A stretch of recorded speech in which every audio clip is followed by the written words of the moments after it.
facts, speak with the experts, and as always, listen to both sides. What's your story? Tell us on both sides of the story.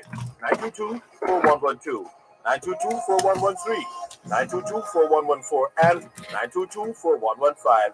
You can listen to both sides of the story on the Gleaner's website, www.go-jamaica.com, on your mobile phones at tunein.com or nobex.com, or by dialing 832-551-5045 or 213-493-0133 in the USA. If you're in the UK, you can dial 020-3519-0145, and in Germany, 051-180-904044. Our email address is bothsides106@live.com, and you can join us on Facebook, follow us on Twitter, or link us up on Skype. We look forward to receiving your instant messages on MSN or Yahoo, and your text messages on 365-3346. Remember, we have 2 ears and 1 mouth, so we can listen twice as much as we speak. So stay with us as we listen to both sides of the story. Both sides of the story.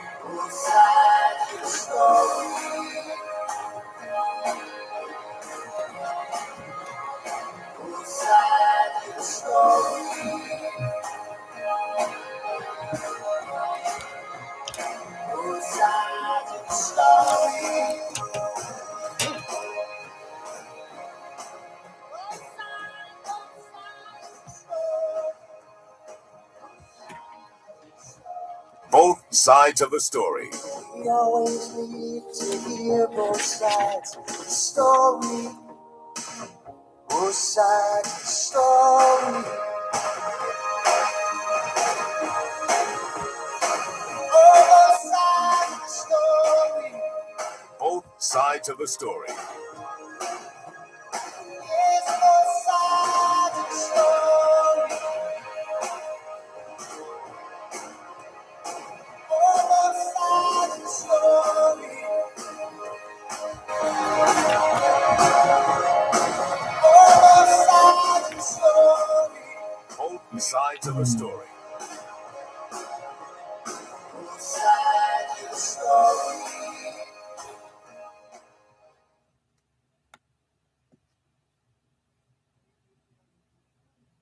Knowledge is power. Class is in session. Hour 106. Water, water everywhere, and all the boards did shrink. Water, water everywhere, nor any drop to drink. About, in reel and rout, the death fires danced at night. The water, like a witch's oils, burnt green and blue and white. And every tongue, through utter drought, was withered at the root. We could not speak, no more than if we had been choked with soot. Water, water everywhere, and all the boards did shrink. Water, water everywhere, nor any drop to drink.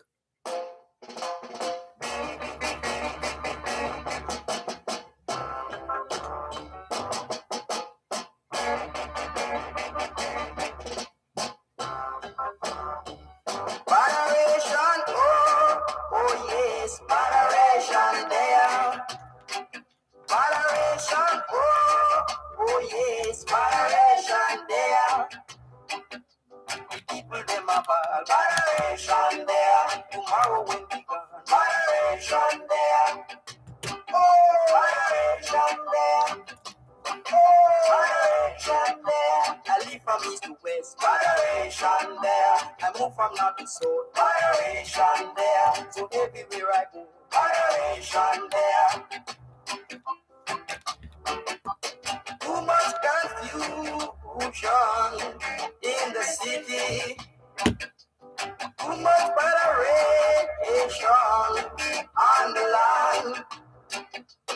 People them a ball, moderation there. Tomorrow will be gone, moderation there. Oh, moderation there. Oh, moderation there.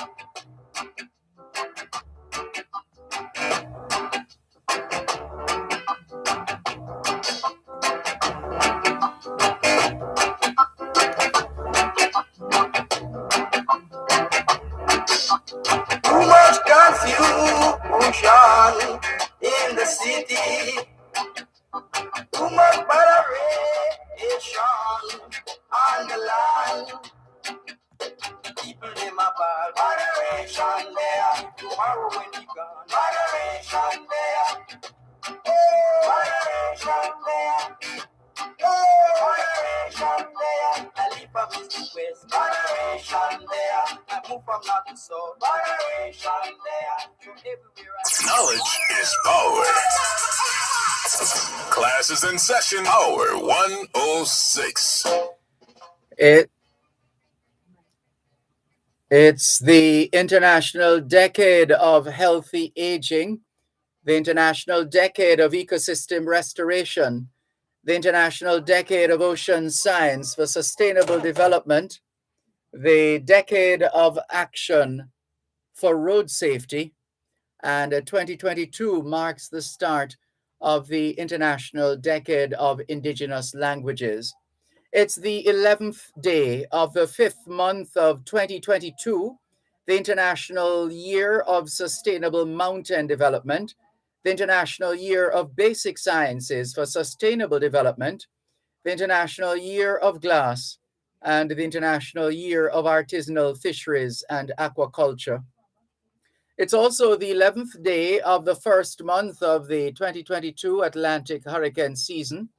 The American Hospital Association and affiliated American health organizations are marking May as Mental Health Awareness Month, Stroke Awareness Month, Arthritis Awareness Month, Better Hearing and Speech Month, Cystic Fibrosis Awareness Month, Global Employee Health and Fitness Month, Healthy Vision Month, Hepatitis Awareness Month, Melanoma Skin Cancer Detection and Prevention Month, Asthma and Allergy Awareness Month, Celiac Disease Awareness Month, High Blood Pressure Education Month, Osteoporosis Awareness and Prevention Month, Physical Fitness and Sports Month, Teen Pregnancy Prevention Month, and Older Americans Month. The month of May is being observed here in Jamaica as National Exporters Month, Child Month, Education Month, and Lupus Awareness Month. It's Saints Cyrillus and Methodius Day in Bulgaria, and here in Jamaica,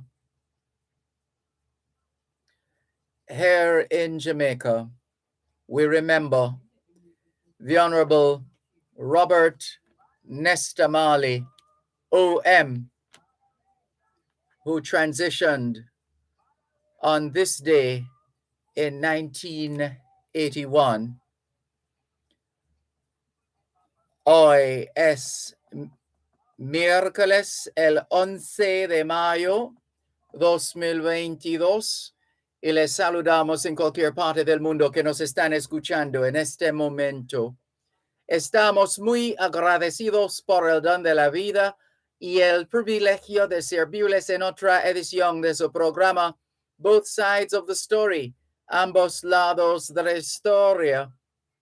Nunca vamos a tomar su audiencia por sentado porque sabemos que ustedes tienen otras opciones. Y esta es la razón por la cual jamás olvidamos darle las gracias por elegir Both Sides of the Story, ambos lados de la historia, de lunes a viernes desde las 2 hasta las 5 de la tarde, aquí en Power 106 FM. La misión continúa para educar, capacitar, iluminar y estimular el espíritu empresarial. Bienvenidos. too much confusion in the city. Too much moderation on the line. People them about moderation there. Tomorrow when we gone, moderation there. Oh, moderation there. Oh, moderation there. I leave from east to west, moderation. C'est mercredi le 11 mai 2022 et nous vous saluons tous qui nous écoutent où que vous soyez dans le monde. Nous sommes reconnaissants du don de la vie ainsi que du privilège d'être à votre service par une nouvelle édition de votre programme Both Sides of the Story, le pour et le contre. Nous ne considérons pas votre fidélité comme l'un de soi parce que nous savons que vous avez l'embarras du choix. C'est pourquoi nous n'oublions jamais de vous remercier de choisir d'écouter Both Sides of the Story, le pour et le contre, du lundi au vendredi de 10h à 5h de l'après-midi sur notre antenne Power 106 FM. Nous continuons notre mission d'éduquer, d'habiliter, d'éclairer et d'encourager l'esprit d'entreprise. Bienvenue.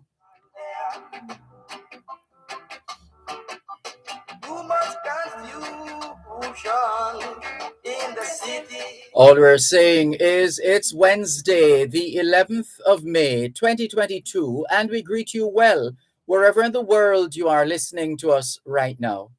We remain eternally grateful for the gift of life and the privilege to serve you on yet another edition of your program, Both Sides of the Story. We don't ever take your listenership for granted because we know you have choices. And that's why we never ever forget to remember to say thanks for choosing to listen to Both Sides of the Story, Monday to Friday, 2 to 5, right here on Power 106 FM. The mission continues to educate, empower, enlighten, and encourage entrepreneurship. Welcome. On the line, people in my bar, moderation there. Tomorrow when we gone, moderation there. Oh, moderation there. Oh, moderation. We started out this afternoon with an extract from The Rime of the Ancient Mariner. The Rime, and this rhyme spelled R-I-M-E, The Rime of the Ancient Mariner, M-A-R-I-N-E-R, by Samuel Taylor Coleridge. Samuel Taylor Coleridge, C-O-L-E-R-I-D-G-E. C-O-L-E-R-I-D-G-E. Samuel Taylor Coleridge. How a ship it's really about how a ship having passed the line was driven by storms to the cold country towards the South Pole, and how from there she made her course, and she there being the ship, she made her course to the tropical latitude of the great Pacific Ocean, and of the strange things that befell, and in what manner the ancient mariner came back to his own country. So that's where the piece comes from. Water, water everywhere, and all the boards did shrink. Water, water everywhere, nor any drop to drink. And earlier today, we got the idea of posting on Facebook a promotional bottle of NWC branded water. Got that. Well, let's pick up the story after the break. Walk into Marjan's Pharmacy and you will feel better. The service is clearly different. Marjan's Pharmacy, call 876-703-6335. The time by Marjan's Pharmacy is 2:15. Combo pack of the feeling best. Sunshine stacks up of the rest. There is no contest, it's the best mix, so we feeling best. Best value to how you're feeling. We got cheesy, so much caramel punch, potato chips, well come and get it, yeah. Combo pack of the feeling best. Sunshine stacks up of the rest. There is no contest, it's the best mix, so we feeling best. Enjoy Sunshine Snacks Combo Pack. Best mix, best value, best mix, so we feeling best. NIS Pensioners. Early encashment continues. Any pension order voucher with a payable date in May 2022 can be encashed as of Thursday, May 5. Collect your May payments at your convenience. Simply visit your designated post office. Remember, your pension vouchers can only be encashed at post offices. A message from the Ministry of Labor and Social Security.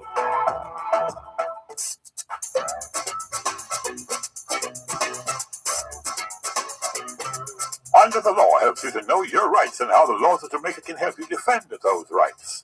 We've been doing it for 50 years. That's right. Join us on Thursdays at 6:45 and 8:55 a.m. and at 4 and at 9:55 p.m. Compliments of the Jamaica Council for Persons with Disabilities. Educating, advocating, empowering. Under the Law, Thursdays on Power 106 FM.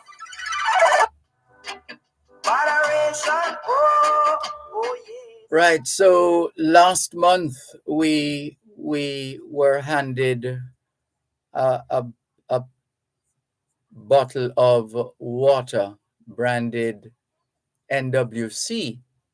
And so we had the idea this morning, with all that's been happening within the last 24 to 48 hours, to post online that line that I think it has biblical origins, but made popular in song by the Honorable Robert Nesta Marley, OM. And so it's quite instructive that we should have had that idea on this day.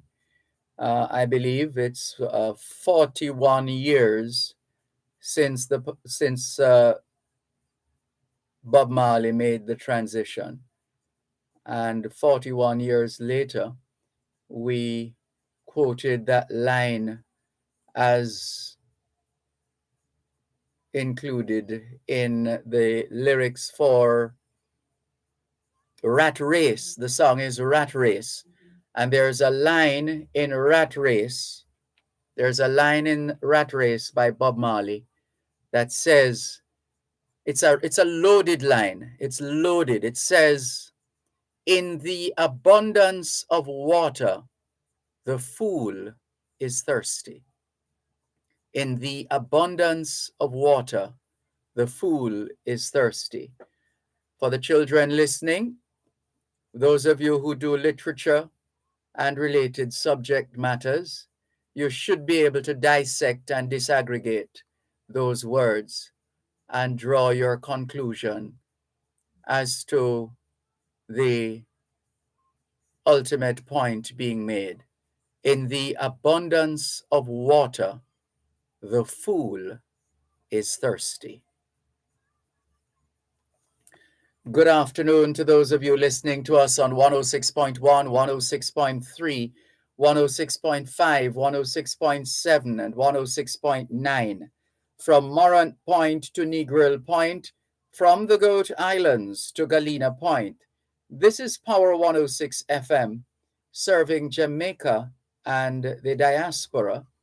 Hello to those tuned in via the Power 106 FM app, which you can download from the App Store or the Google Play Store, depending on the nature of your device. Downloading is free, listening is free, whenever, wherever. We're streaming live video on the Dervan Malcolm Facebook page. If you're not there yet, log on to Facebook. In the search box atop the page, type DERVAN MALCOLM, and you too will be able to not just hear, but see what's happening in the studios of Power 106 FM. How about that? Well, if you don't have a Facebook account, no sweat. There's always YouTube. All you need is a device, whether smart or not so smart, a smartphone, a tablet, computer, laptop, desktop, any one of those. Then you need internet connection and, importantly, connectivity, because invariably some of us connect, but there is no connectivity, no internet. Make sure you have internet. Open a browser like Safari, Bing, Google Chrome, any one of those, and start typing YouTube. The box will populate before you can even finish typing YouTube. And if you're doing that now, you should see this video trending. If not, no sweat. Just type DERVAN MALCOLM in the box, the YouTube box, and you'll be able to watch both sides of the story here on Power 106 FM. Still streaming live on the Gleaners website, go-jamaica.com. Hello to those who have joined us. Keith Sampson says, Mr. Malcolm, whatever happened to librarian? Sounds like you've been out of it for a while, Keith Sampson. Sadly, librarian made the transition a few years ago. We still have that photo that we took with librarian and her daughter And we also had librarian's granddaughter in our studios when we were at, where were we at that time? I believe we were at the Gleaner. Yes, we were at the Gleaner at North Street, and librarian came, stopped by, and we had her in studio along with her granddaughter and her daughter and her granddaughter. And we still have that picture, and I think we have a video of those exchanges as well. Devon White, good afternoon to you. Sean Chambers, good afternoon as well. Hello and welcome to Norman Hines. Norman Hines says, good afternoon, Dervan, Malcolm, and listeners. Good afternoon, Norman Hines. Dorel Blake says, bless up everything. Good afternoon, Dervan, Malcolm. Continue on the path of righteousness. Be well, stay strong. Blessings always. Thank you very much, Dorel Blake. Dr. Sharon Wiles is traveling the world in service to humanity. She says, greetings, Sir Dervan Malcolm from Canada. Continue to serve well. And you do likewise, Dr. Sharon Wiles, who is in Canada right now. So from Florida to Honduras to Jamaica to Canada and wherever else. And she is more like a missionary in the work that she has been doing. Well done, Dr. Sharon Wiles. Dorel Blake is quoting Genesis. She says, Genesis 4:9, today, 2022, Father teaching his sons to be their brothers and sisters, keepers in USA, Jamaica. And this one is a little lengthy. Dorel, it's a little on the lengthy side. Let's see. Here is Chris and Amari, first featured in a 2017 video, pledging to work with their dad's charity director, David, a Jamaican diaspora born in the USA, having a Jamaican dad and an African-American mom, Ellen, originally from South Carolina, now living in New Jersey, where they have also done several charity events aimed at inspiring others to become the change they want to see in their communities and respected countries, i.e., feeding the homeless at the Circle of Life on the street and in the train station in Newark, New Jersey. Thus, all four, along with others in both the USA and Jamaica, having been working with me, Ms. Dorel Blake, former superintendent of the Lindale Girls' Home in St. Mary, on projects including a Netflix-type series aimed at enlightening and raising funds to build learning centers and children's homes, etc., in both the USA and Jamaica, etc. Nonetheless, our efforts have been recognized by St. Mary's Mayor Richard Crary, with assistance coming from the SDC, Social Development Commission, and PM Wholeness, Minister of Culture and Gender Affairs, Olivia Grange, also with numerous others in government, religion, and religious activities, organizations. Parents and their children, including others from various walks of life, have all played crucial roles in making this endeavor becoming a reality for all of us and our kids' humanity. P.S. For more on our efforts, please visit my Facebook pages, Dorel Blake. This for your thanks for your time and interest in keeping us secure and prosperous. That was a long one, Miss Dorel. Angela in Toronto, Canada says, good afternoon. Good afternoon, Angela. She reminds us that today is Dr. Sylvanus Thompson's birthday, Jamaican from Clarendon, who attended Clarendon College, one of the world's most sought-after public health specialists, former director of public health in Ontario, among other things. And it's his birthday today. Happy birthday to you, Dr. Sylvanus Thompson. Dalty Mill says, good afternoon, Sir Dervan and listeners. I trust everyone is doing well and trying to be the best version of ourselves. Stay the course. Blessings to all. Tuning in from Connecticut, or as the Americans say, Connecticut. Sharon Richards is in Savannah Lamar Westmoreland. She says, "Happy Wednesday to you, Sir Malcolm. It's sad. No water all across the country. Hoping it will soon be restored because we can't do without it. And now we know it's precious," says Sharon Richards in Savannah Lamar Westmoreland. Hello to Alexandra Taylor. She says, "Good afternoon, my dear friend Dervan. Greetings. Greetings to you too, Alexandra Taylor. Good to see you online." And she conveys afternoon greetings to Angela in Toronto, Canada as well. Thank you very much for joining us. Garfield Reed says, "Greetings, Brother Dervan. Long time I have been listening to your program from Tony Lang days. Always positive. Keep up the good work." Thank you very much, Garfield Reed, for your message. And we do have a caller who has been trying to get through to us since yesterday. But of course, we have had a packed schedule of interviews. And so he didn't get on yesterday. He waited patiently, but couldn't wait any longer. And he's back. Good afternoon to you. Thank you very much for your patience and thanks for calling back. How are you? And the songman say, "I'm back like Jack." Anyhow, how you doing? Everything okay? We're giving thanks for life as usual. Okay. All right. I think you have about 3 hours left for your program, right? No, Understand? 2 hours and 32 minutes. All right. Rest it. We can take a hour time. That's okay? No, we don't think you'll be able to do that, even if you try. All right. I'm just joking. I know. The water come. Who they try to get out? Why they lock up the water?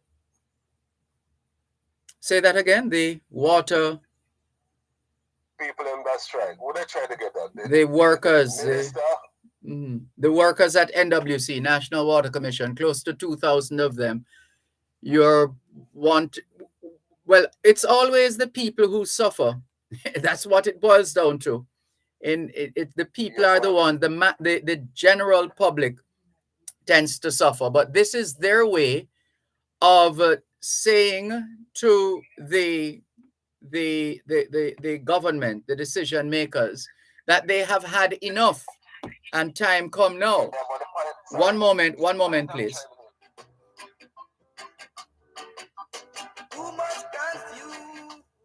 You're listening to Power 106 FM. The time is now 2:30. Janet, what happened to all those goods you're trying to export the other day? Oh, one phone call to my Spanish contact in Venezuela and he took the whole lot. To Venezuela? But you don't speak Spanish. Not me, man. The Language Training Center. They do all my foreign language transactions. You know, I have a regular contact in Japan, but I don't speak Japanese. Then go to the Language Training Center Limited, 31 Harford Road, Kingston 10. Telephone 926-0375 or 3 to 5 4th Street, Montego Bay, 940-1395. The Language Training Center Limited for all your language needs. Advantage General Insurance Company wishes to advise the public that their new Kingston branch and claims offices at 4 to 6 Trafalgar Road has moved to 70 to 72 Lady Musgrave Road. Advantage General Insurance Company looks forward to serving you at 70 to 72 Lady Musgrave Road. Advantage General Insurance Company, a revolutionary digital experience awaits. All you'll ever need to know about agriculture in the 21st century, packed into one program. Farm Talk with Althea Mackenzie. Farm Talk, showcasing cutting-edge agricultural products, services, and practices. Farm Talk, keeping focus on issues affecting the farming community. Farm Talk, stimulating discourse to propel agriculture as a national tool for development. Farm Talk with Althea Mackenzie, the farmer's best friend. when I listen to you in the mornings and the way you interview the people so that us as farmers can really understand. You break it down. It's really powerful. Wake up to Farm Talk, weekdays 5 to 7 a.m. on Power 106 FM and the Power 106 FM app.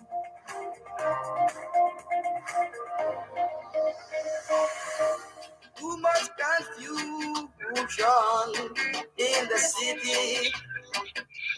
Too much moderation on the land. People them apart. Moderation there. Tomorrow when we gone. Moderation there. Oh, moderation there. Oh, moderation there.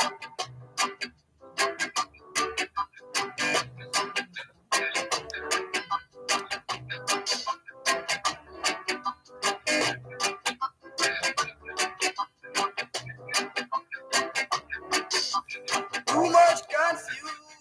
Thanks a lot for staying with us here on your program, Both Sides of the Story, Power 106 FM, still streaming live on the Gleaners website, go-jamaica.com. Good afternoon. Thanks for holding.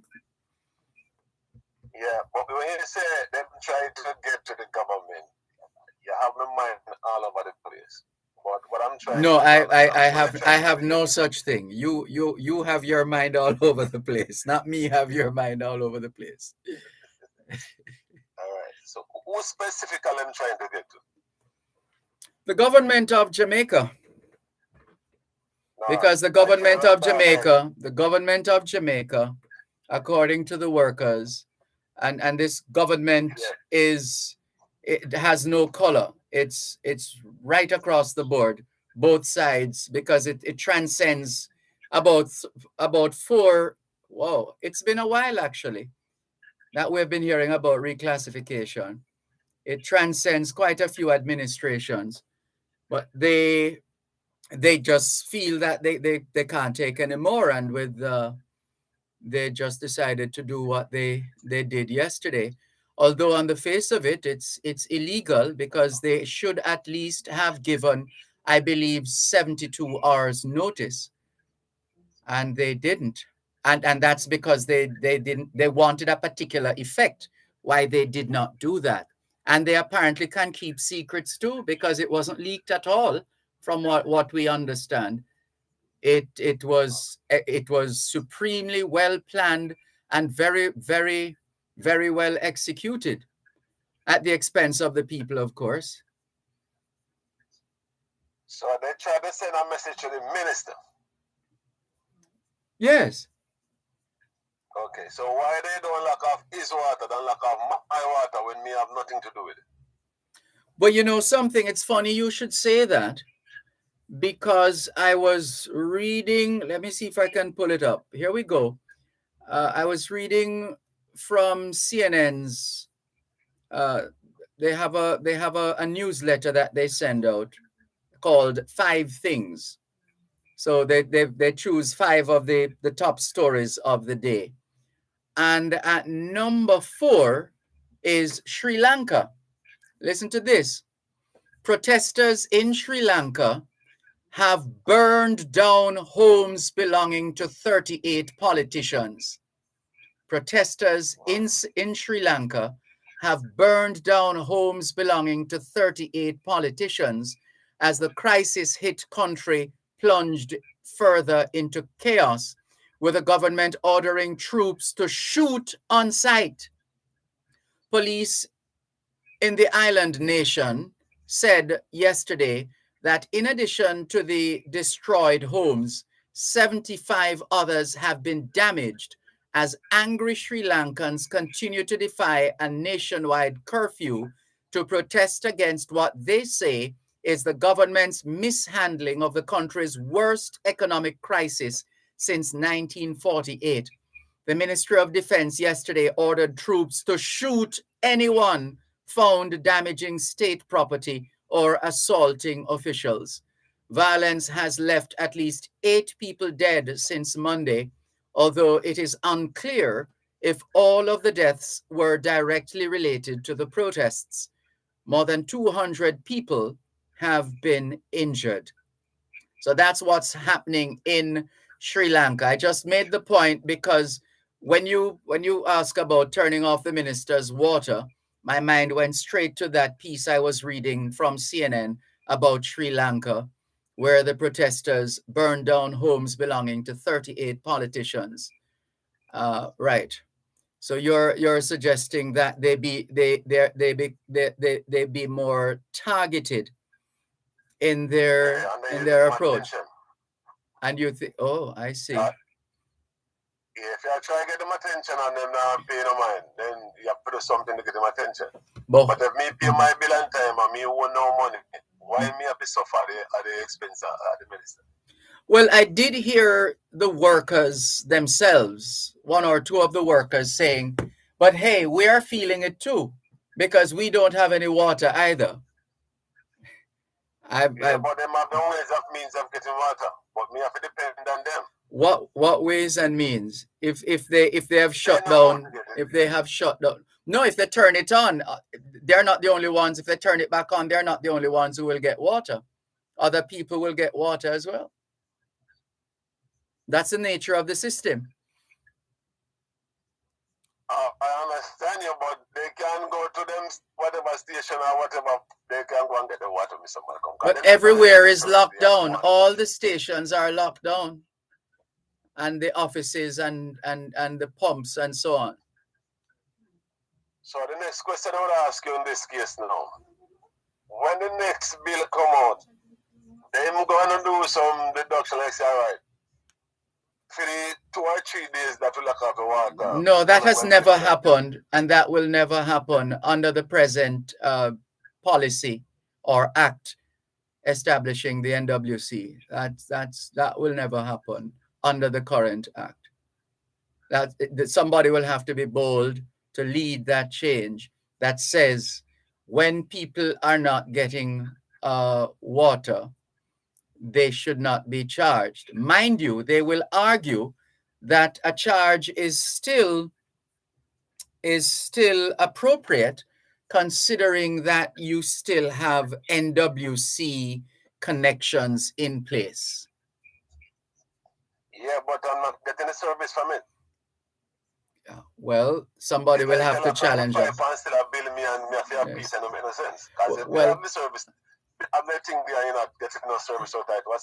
Well, it will remain that way until or unless it is challenged in a court of law that ends up with a favorable outcome for those bringing such a case.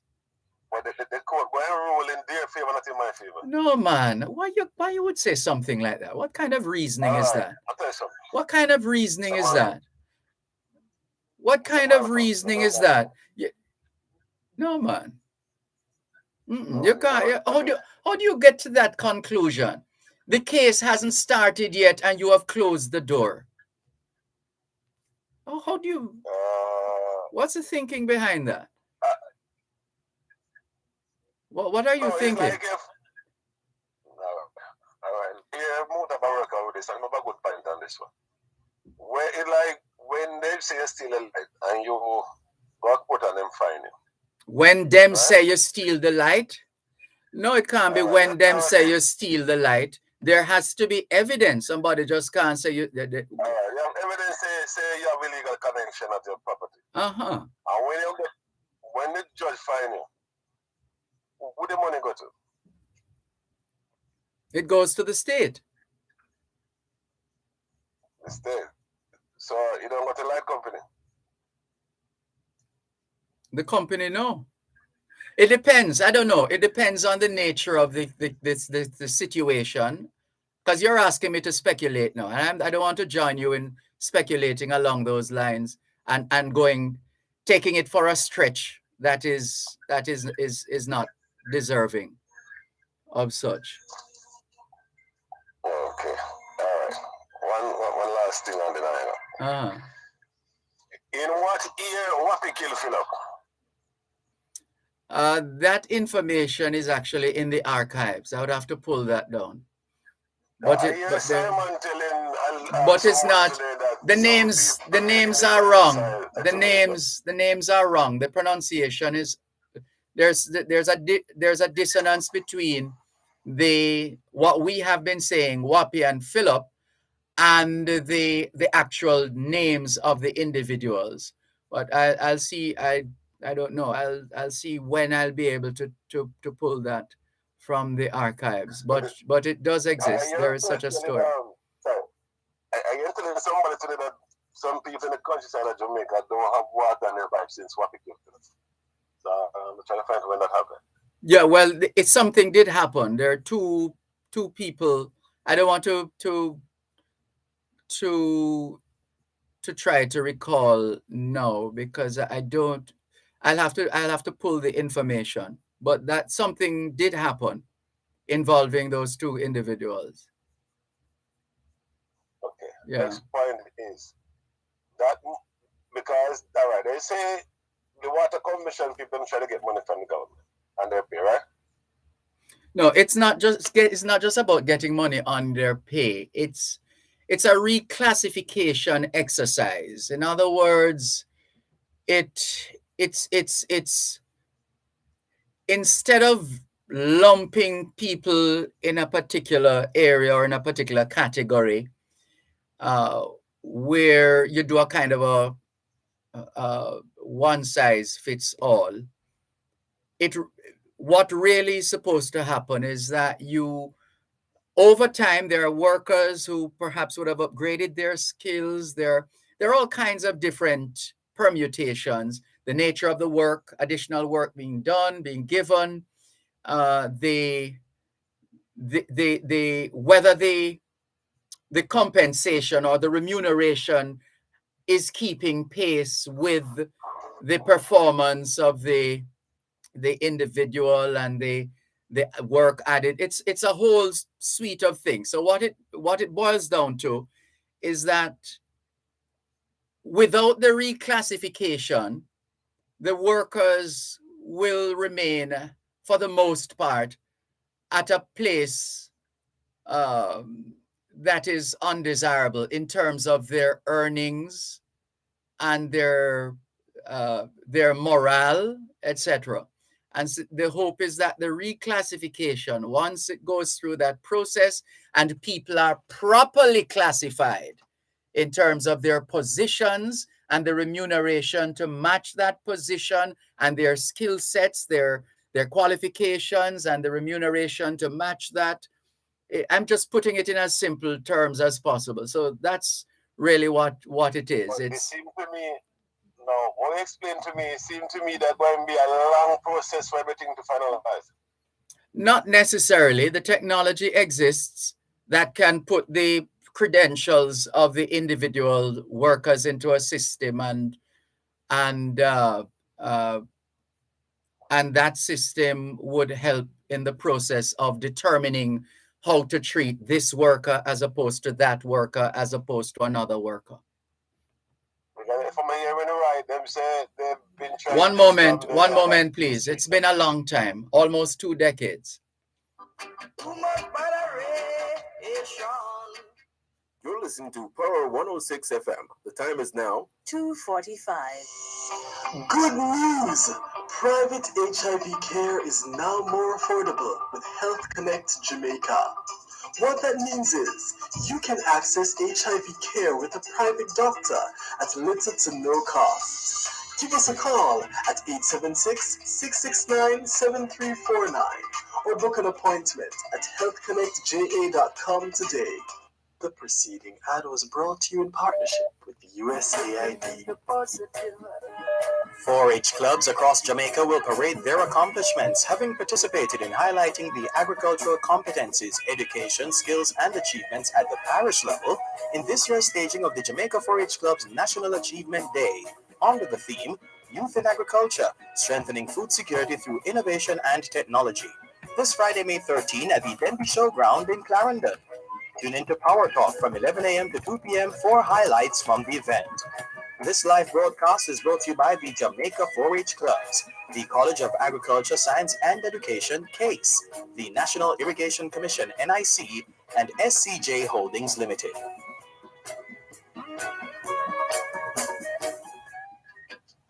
Too much moderation on the line. Thanks a lot for staying with us here on your program, Both Sides of the Story, Poro 106 FM. Thanks for holding. Please continue. Yeah, if you talk more, you say over on the first, it's about 20 years to go now. No, I didn't say 20 years. I said almost. It's somewhere between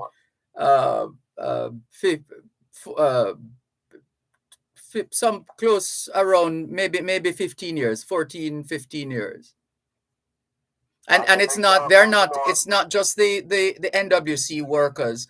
The nurses had their years of calling for the reclassification, their reclassification exercise. I think it was eventually done. But it's not unique to the NWC workers or the nurses for that matter. There are different groups of workers who have had to be dealing with this matter. Well, it seemed to me like some people would live in a hole and up in a grave without anything done. Well, obviously the current crop of workers at the NWC are not prepared to wait until that happens, and hence the action they have taken. Very simple, simple. They don't have to put the public through this and put themselves through this. The two man, if you lock up them water, you get them attention. That might prove to be problematic legally as well, considering, I mean, apart from the fact that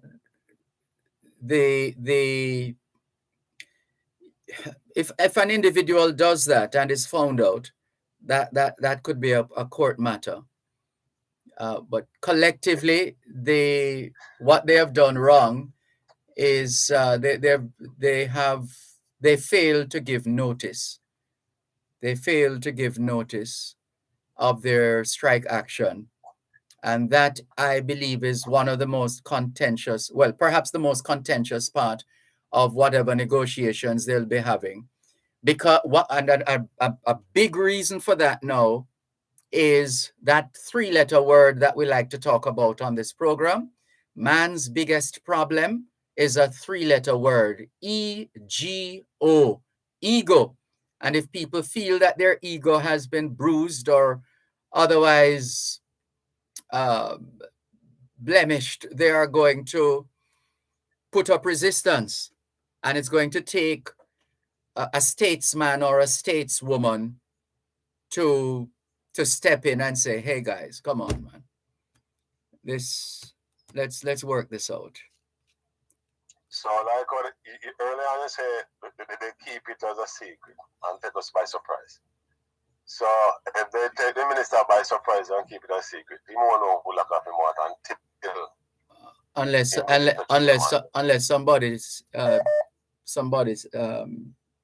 somebody reveals the information. No. I have to send a message loud and clear to them. How long we the public going to go through it? Well, that remains to be seen. Not that you're going through it. You're all the way in Florida. Yeah, but I this morning, them tell me say they don't have no water when I called down there this morning. No, man. Yeah, I was just joking. Just joking. Yeah. Anyhow, what they come to understanding soon and things work out for the public interest. And so say all of us. Thanks for the call. All right. Take care.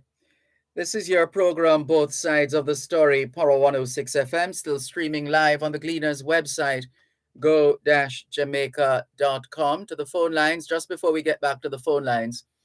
Hello to Leighton Griffiths. Good afternoon to you. Keith Sampson says, so Mark Barnett said that some of the workers adjusted some of the valves, and it will be difficult for management to find these tampered with valves. Question. NWC have no CCTV cameras. What's this? Oh, and then he goes on to say, this is true. I want to make sure I'm reading what he wants to be read, or how he wants it to be read, but something is missing. He's saying, if this is true, This is sabotage.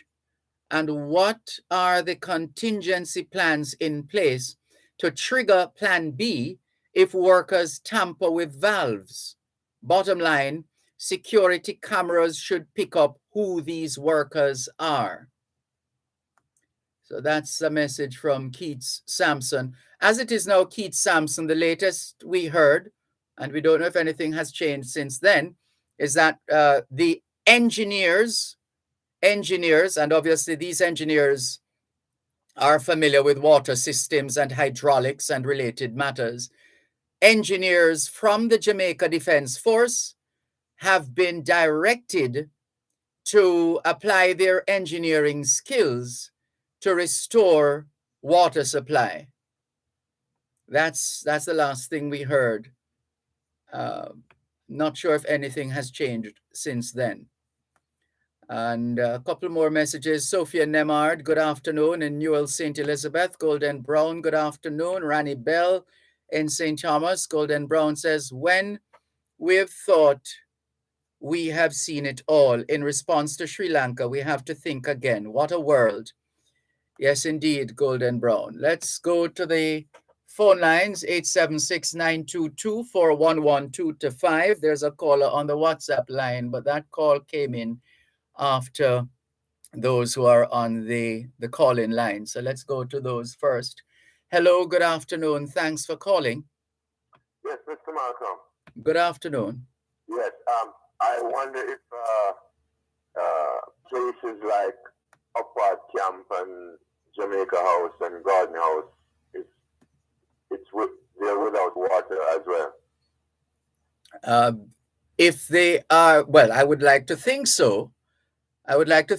Somebody would have to check directly. Somebody, mind you, most places in Jamaica, public and private, these days have these huge black tanks in the event, because we have, part of our situation in Jamaica is that we have water problems from time to time. And those of us who are tired of that, whether individuals in terms of residential and commercial, have since set up their own backup water supply system. So the impact might not be that great on some of these entities, including the ones that you have mentioned. We would like to think, because of the very nature of these buildings, these institutions, organizations, that they would naturally have a backup supply, even if it will obviously run out by a certain time. But at least in the immediate situation, at least it would keep them going for a while. Yes, I wonder how come the Prime Minister hasn't come out in a press conference or something like that. Part of it with these negotiations, because both sides are in a negotiating space right now. The key thing when you're in the middle of a negotiation is not to do anything, or the doctors say, do no harm. Right. Essentially, you don't want to do, or in this case, you don't want to do further harm. You don't want to create more animosity, because we have no doubt that there have been some shouting, and I don't want to say screaming, and maybe some choice phrases and turn of phrases used in those meetings, because we're talking about people, and not just people, Jamaicans, and you know how we can get when we are ready. So I believe they want to allow the process to take shape and to arrive at a mutually beneficial position, which means it could still take a while, because I believe they're still negotiating as we speak. One last thing. When was the last time such an action taken by NWC nationwide like this? That's a good question. I can't seem to recall in my short time on this earth. when we have seen this before. I mean, they have taken strike action for before by all, we know that as a fact, but not turning off the water. Strike action by just sitting, having a sit-in and playing dominoes at the gates of NWC and that kind of thing. But in terms of going this far and for this long, in my short time on this earth, I've never seen it before. I see, yes. And like I said, nationwide. And right, that's even more significant. Yeah. And could this be a problem for gas stations too? I suppose everywhere. That has happened before. Yes, the tanker drivers. There was a time in this country where tanker drivers would strike at the drop of a hat. And I remember working in a newsroom, as in the Power 106 newsroom. So you don't forget these things. But it's like tanker drivers were always on strike.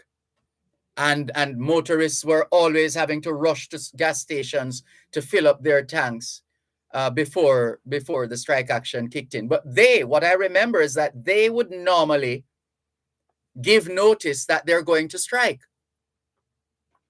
They would normally give notice. In fact, under the Industrial Relations Act, you're really supposed to give notice. You're not prevented from taking action, but you should give notice. If you're an essential worker now, you have to be mindful of that. If you're an essential worker, you have to be mindful of that. Otherwise, you would have done something illegal. And yesterday, we reminded our listeners of the industrial action that was taken by air traffic controllers in the United States of America. And what was Ronald Reagan's response? He fired 11,359 air traffic controllers starting on the 5th of August, 1981. He started firing them one by one. Right. Mm-hmm. So you think something like that could happen here? Anything is possible these days. Anything is possible. I mean, we're living in an age now where even those of us who have lived long enough where we think we have seen everything, we're living in an age now which is reminding us that and staring us in the face and saying, absolutely not. You have not yet seen everything. Just you wait. So. Well, this is just one thing. They truly should have given warning. Mm-hmm. Yeah. I think there's a general consensus where that is concerned. In fact, I think they themselves, in retrospect, would agree with that. Yeah. Mm-hmm. Thank you, sir. Thanks for the call. Take care.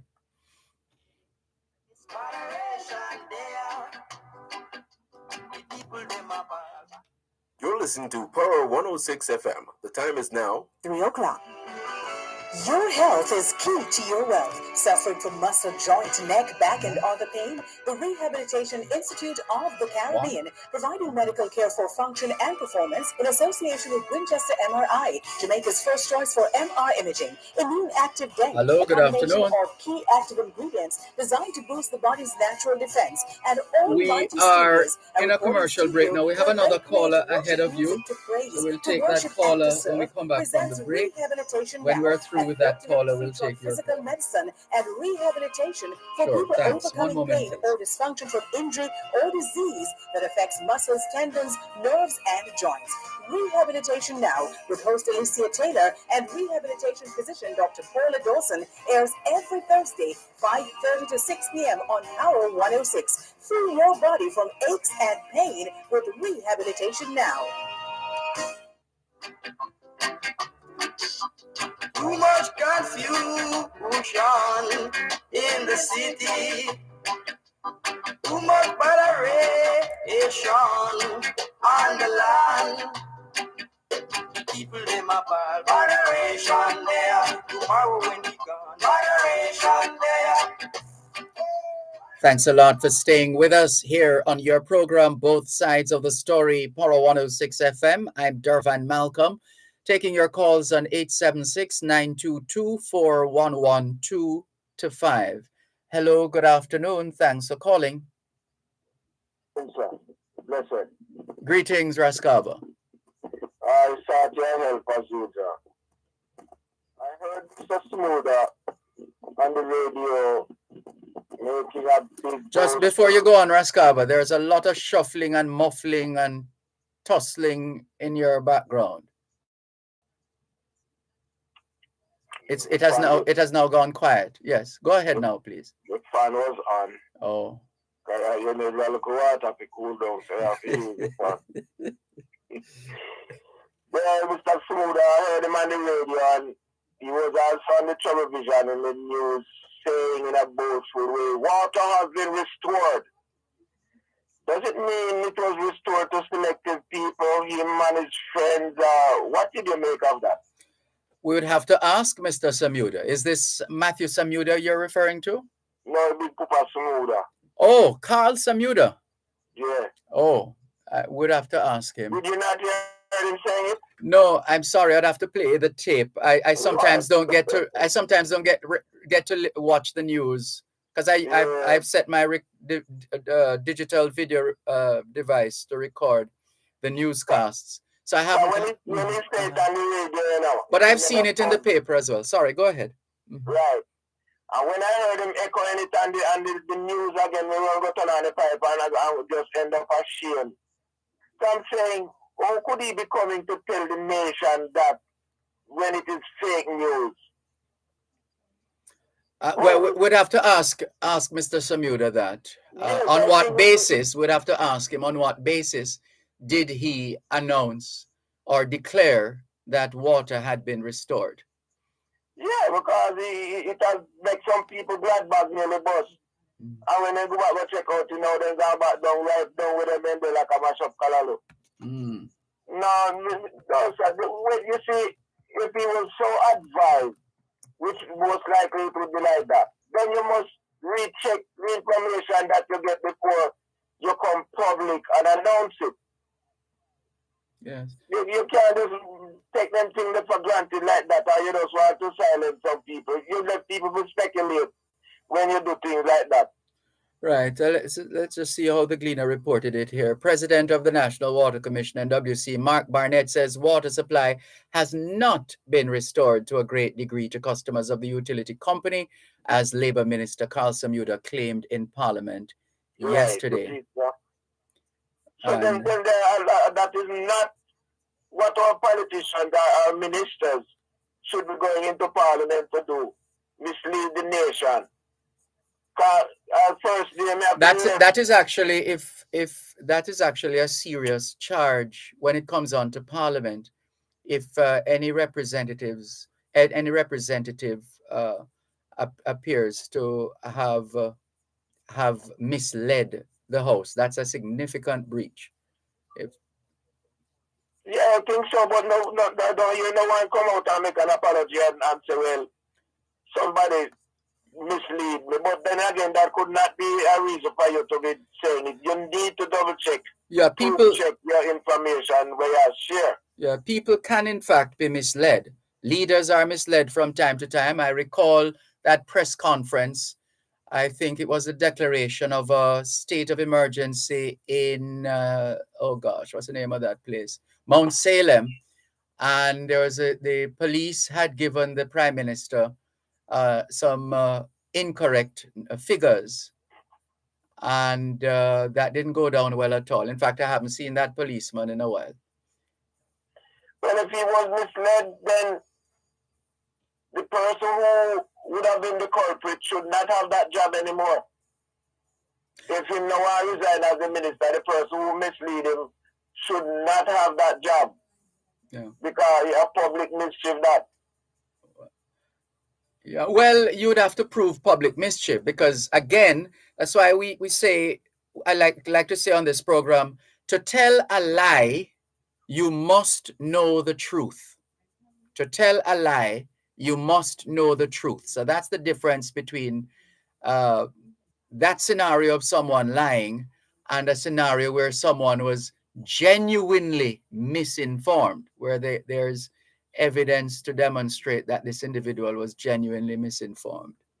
I heard you say that quotation a lot. I mean, I agree with it, Virgin. My way of, I would have said it. Which one? Which one you don't agree with? To tell a lie, you must know the truth. Yes, to tell a lie, you must know the truth. Well, let me That's tell you what constitutes a lie. Let me tell you my way I'm doing it. Yes. For you to tell me that I am lying, you must know the truth. So that's the way you can say me a lie, is if you know the truth. Yeah, but whether as an individual, whether you or another individual, you have to know the truth to conclude that it's a lie. Right. Mm-hmm. But you said to tell a lie, you must know the truth. But yeah, for it to be a lie, I think we're nitpicking. For it to be a lie, it's still on target. It's not off. For you to tell a lie, you have to know the truth. And for you to tell someone that they are lying, you have to know the truth. Absolutely. Right. So which one is more potent? I don't know about which is more potent. What I do know is to tell a lie, you must know the truth. Yeah, but what I'm saying now, Virgin, a lot of children were sent home from schools while their parents are not at home or their guardian.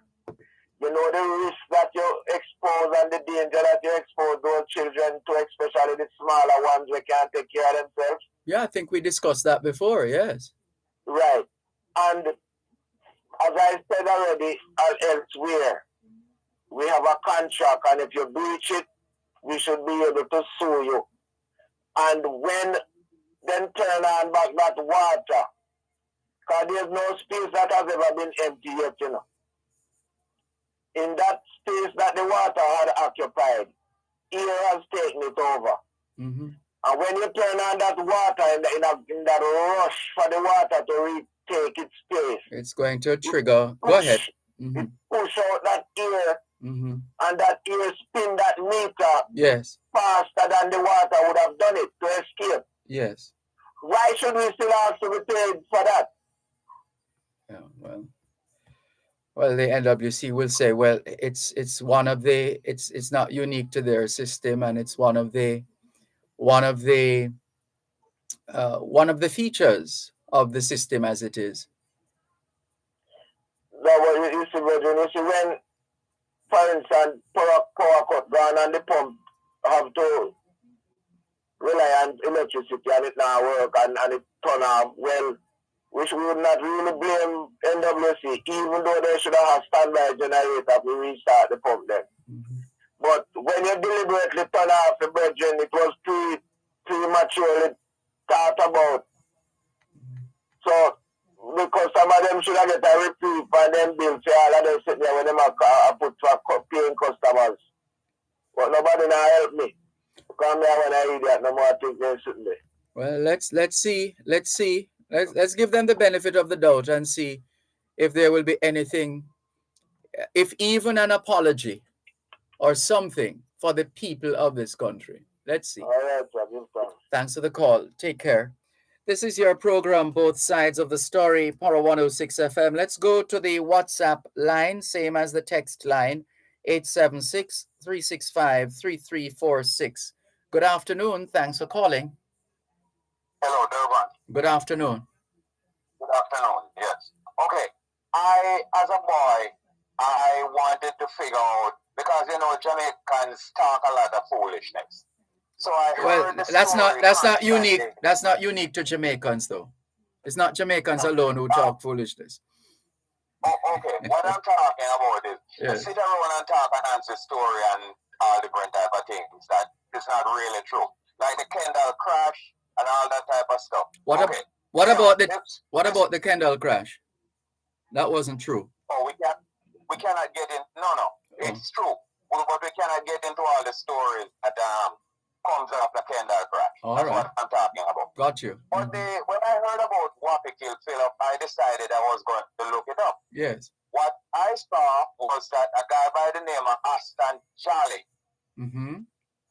killed. There was a couple walking on the beach in Kingston in 1951. And this guy, Aston Jolly, they call him Wappy King. Yep. And the name of the guy he killed was Sidney Garrell. Yes. Never easy to remember. I always forget Sidney Garrell's girlfriend name. But he stabbed, he robbed them. He stabbed Sidney, threw him in the water. He raped the girl, stabbed her, and threw her in the water and said, go down and die beside your lover. And the girl went down and she swam around and, dive around, and that's what she said. And then when the guy was gone, she came out and run somewhere and get assistance and something like that. But while she was fighting with him, she had bit him under his breast. And so he had a big beard. And when the police came, she said, there's a problem here. The man, because she told him from the station, the man was a bearded man. Yeah. The man they saw is a clean-shaved man. And she said, I think that's the man. Anyhow, he said, no, it wasn't him. So finally, she said, I tell you what, we was fighting and I had bit him under his breast. So look if you see a bite. And yes, the bite was there. And that's how he was convicted. Now, before he was hanged, the judge asked him if he had anything to say because he constantly saying that he was innocent. Yeah. He said, no, Your Honor, like a lamb to a slaughter and a sheep before his shearer is dumb. He was just that unconscionable and gullible. And in spite of the fact that he did all of that, he refused to admit that he did it. So that's the Wappy King, the Wappy Kill Philip stuff. There's really no Wappy Kill Philip. Absolutely. Wappy King killed Sidney Garrett. So that's what the people want today. Yeah, but what has happened, like with so many tales in this country, so many stories in this country, depending on who, it's like as Jamaicans, some of us, for example, for whatever reason, cannot pronounce certain names. So they just pronounce it how they can pronounce it. So, yeah, oh yes, you'd be surprised. You'd be surprised. You'd be surprised. I understand when somebody called Dervan, Derval, or Dervan, oh, Lord. I hear a lot of people call you. Don't remind me. That is pretty close. Don't remind me. Huh? I'm saying don't remind me. Oh man, it make my ears hurt because nothing I hate like when somebody calls my name wrong. Yeah. If there's one thing I'm gonna get right, it is your name. Yes. But it's so far apart for you to call Garrell Philip. Yeah, true. I don't get it. That was my reaction to when I first read the story. Yeah. Yeah. But there's really no Wappy Kill Philip. There is Wappy King Aston Jolly kill Sidney Garrett. That's what it is. All right. That's it because we're going to a break now. Okay, good. Take care. You too. Thanks a lot. Thanks for the call. Yeah. Take care. Bye-bye.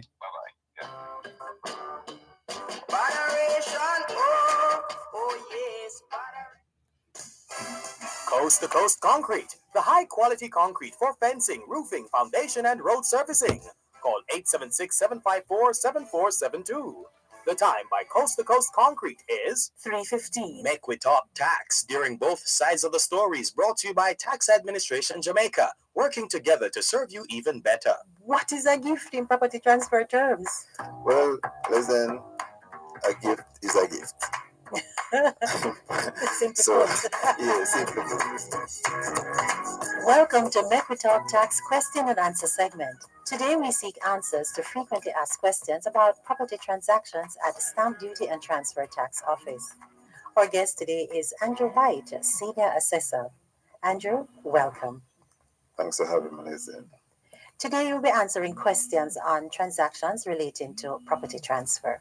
Tell me, Andrew, what is required when doing a property transaction at the stamp office? Well, listen, a TRN is a must when you're doing transactions with TAJ and government at large. We're going to need persons to have their agreement for sale properly executed or transfer. And they would have to just fill out a Form 1, which is online. Okay. And it can be accessed at the location. And they make the submission. At the location, yes, at stamp office? That is correct. Okay. So are there taxes and duties that must be paid? And is there a deadline for this payment? Then this is tax administration. So something must be paid unless you're exempt. But we have two types of duties that are payable, namely stamp duty and you have transfer tax. Okay. Stamp duty is threshold based. So if your sale price is above $500,000 Jamaican dollars, right, you'd pay $5,000, 5,000 Jamaican. Okay. And if it's below 500,000, you'd pay 100 Jamaican dollars. So Andrew, it's just 5,000 or 100 Jamaican dollars you pay for transaction? Not at all. Not at all. Not at all, Leslie. We have the transfer tax, which is 2% of the market value of the property. Okay. And how long this transaction normally take? Well, 2 to say 3 weeks, depending on volume. And persons are urged to come with the prerequisites so that, when your documents are submitted, it is not rejected for stuff that, you could have submitted to make our lives easier, both ours and your life easier. Yes. And finally, how do I calculate duties payable on a transfer by way of gift? And what is a gift in property transfer terms? Well, listen, a gift is a gift. Simply put. Yeah, simply put. So, as it relates to property transfers, it's just where persons are transferring properties for no monetary consideration. So somebody just really give you a gift, a property as a gift. That's correct. And what about the duties payable? Well, again, this gift would be below 500,000. It would be nothing. So you pay stamp duty of $100. However, the transfer tax of 2% still applies. What about adding persons to this gift? Listen, I'm glad I asked that question because the transfer tax would be a portion based on the interest passing. Interest passing means, let me use an example. Right. If you are the only person on title and you want to add me as your son, say I'm your son, right? You're as joint tenants, then the tax will be levied on half of the value. Oh, and if I add somebody else? Like a third person? Right. It would be on 2/3 of the value. Oh, gotcha. Thank you for shedding light on property transactions at the stamp office. Thank you for having me, Leslie. It was my pleasure. Great. And we continue next time with additional questions such as, can I get a refund of duties paid? And thank you, our listeners, for tuning in to Make We Talk Tax. For further queries, contact our customer care center at 888-TAX-HELP. That is 888-829-4357. Or visit our website at www.jamaicatax.gov.jm. Tax Administration Jamaica, we are changing the way we do business by working together to serve you even better. Have a great week. Make We Talk Tax during both sides of the story was brought to you by Tax Administration Jamaica, working together to serve you even better. Your taxes hold the key. Property owners, property taxes for year 2022-2023 are due. Payments can be made in full, half-yearly or quarterly installments. So many ways to pay. You choose. Online at jamaicatax.gov.jm, the TAJ mobile app, mobile tax collection unit, and NCB online banking. Call 888-TAX-HELP. That's 888-829-4357 or visit jamaicatax.gov.jm for details. Did you know that the flu can lead to hospitalization and even death? Pregnant women, persons 60 years and older, babies and children, and persons with a chronic illness such as diabetes, asthma, or heart disease are at a high risk for complications from the flu. Get the flu vaccine today. Visit your nearest health center and ask to be vaccinated. The flu is no joke. A message from the Ministry of Health and Wellness.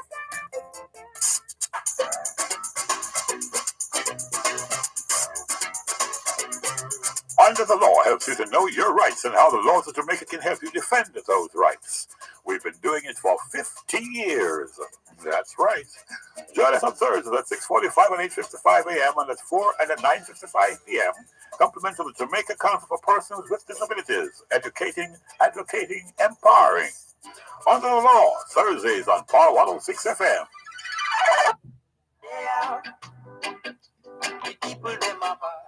Thanks a lot for staying with us here on your program, Both Sides of the Story, Paro 106 FM, still streaming live on the Gleaners website, go-jamaica.com, live on your smart devices all over the world. Good afternoon to those just tuning in. Hello to Linton Taylor. He says, good evening. Good afternoon, Linton Taylor. God bless you and your audience. I am having a concern. Can you help with some advice, or can you make a plea for us? I'm seeing that our parish council road in a section of St. Mary is being sprayed with toxic substance that is burning up the grass in hours. I never seen this happen in any other parish. Well, as citizens of that area, Linton Taylor, we humbly suggest that you make a representation to the St. Mary Municipal Corporation and let your voices be heard in that space. That's what we would suggest, that you seek answers from the St. Mary Municipal Corporation. And then another message, blessings, says Jones Dolores, to you too. Linton Taylor asks, can you get in touch with the mayor of St. Mary or the Minister of Local Government for us to give us some explanation on why toxic chemicals are being used on the Goat Hill Parish Council Road in Southeast St. Mary? Thanks for your kind assistance. Well, again, we suggest that since this is work being done by the municipal corporation, which is supposed to be much closer to you than central government, that you seek answers from the mayor of St. Mary. That's what we would humbly suggest, Linton Taylor. And then go ahead and seek audience with the mayor and let us know the outcome. Jones Dolores says, Dervan, I did not get the first part of Wapi Kill Philo. Can you tell me where to find it? Well, in the search box, just type, did Wapi, Wappie, kill Philip, Phillup? Did Wapi kill Philip?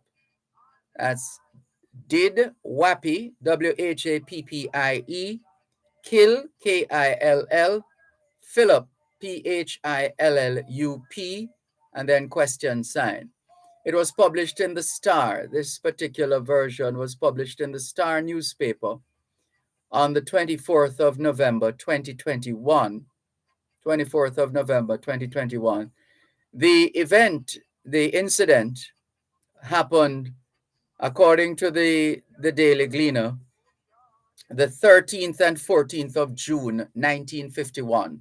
The 13th and 14th of June, 1951. Hope you got that, Jones Dolores. Let's move on. This is your program, Both Sides of the Story, Paro 106 FM. Hello, good afternoon. Thanks for calling. Sir Malcolm. Good afternoon. How are you today, sir? Giving thanks for life. And you, how is Miss May? Miss May is great, man. Wonderful. Although we do have a mother, but we have to care for other mothers. Indeed. Sir, I want to touch this local water problem. If you check Jamaica over, mostly in the rural areas, I'm not saying everybody, but the water commission people don't want to. I don't say they don't supposed to get their increase, sir. That's not my point. But just to wait a little more. Everybody is suffering, or most people are suffering. Because those pipelines that run in most communities, and every month they get a bill without any water going those lines, and they have to pay. They wait for even 9 months, sometime a year. Now it's just a few months or maybe a month. They are negotiating or whatever time, sir. And everybody is suffering. Can't give us a break. And as Raskava said, when the air come back in that line and push it, you can't deny the payment. Yeah, it's most unfortunate the way things have turned out. And as he said, the report, I did heard Mr. Samuda. When I heard that statement, I was so happy. So happy. And I had a further statement on one of those other TV stations where they were commenting, Mr. Benton and Mr. Chang. What was that, on TVJ? On TV, not TVJ. CVM? CVM, yes. You see, and I mean, when they make the whole public suffer like this, sir. Because I say, look how quick it reached Parliament. And for years, people have been suffering, even in the Clarendon region, which I know about. And you see, Sir Malcolm, proper planning makes a difference. Yes. When these guys who offer themselves, or these gentlemen, if you put it that way, offer themselves to serve this country, and whichever parish or community they go into, they should know the needs and the great needs of the vulnerable. Some people right now, sir, the way up there getting water, with pipeline running, even standpipe, which they once refused to remain. Because I stood out a lot to let some of them remain where they are. Thank God for that. But it's the river. If the rain doesn't fall, let the river flow.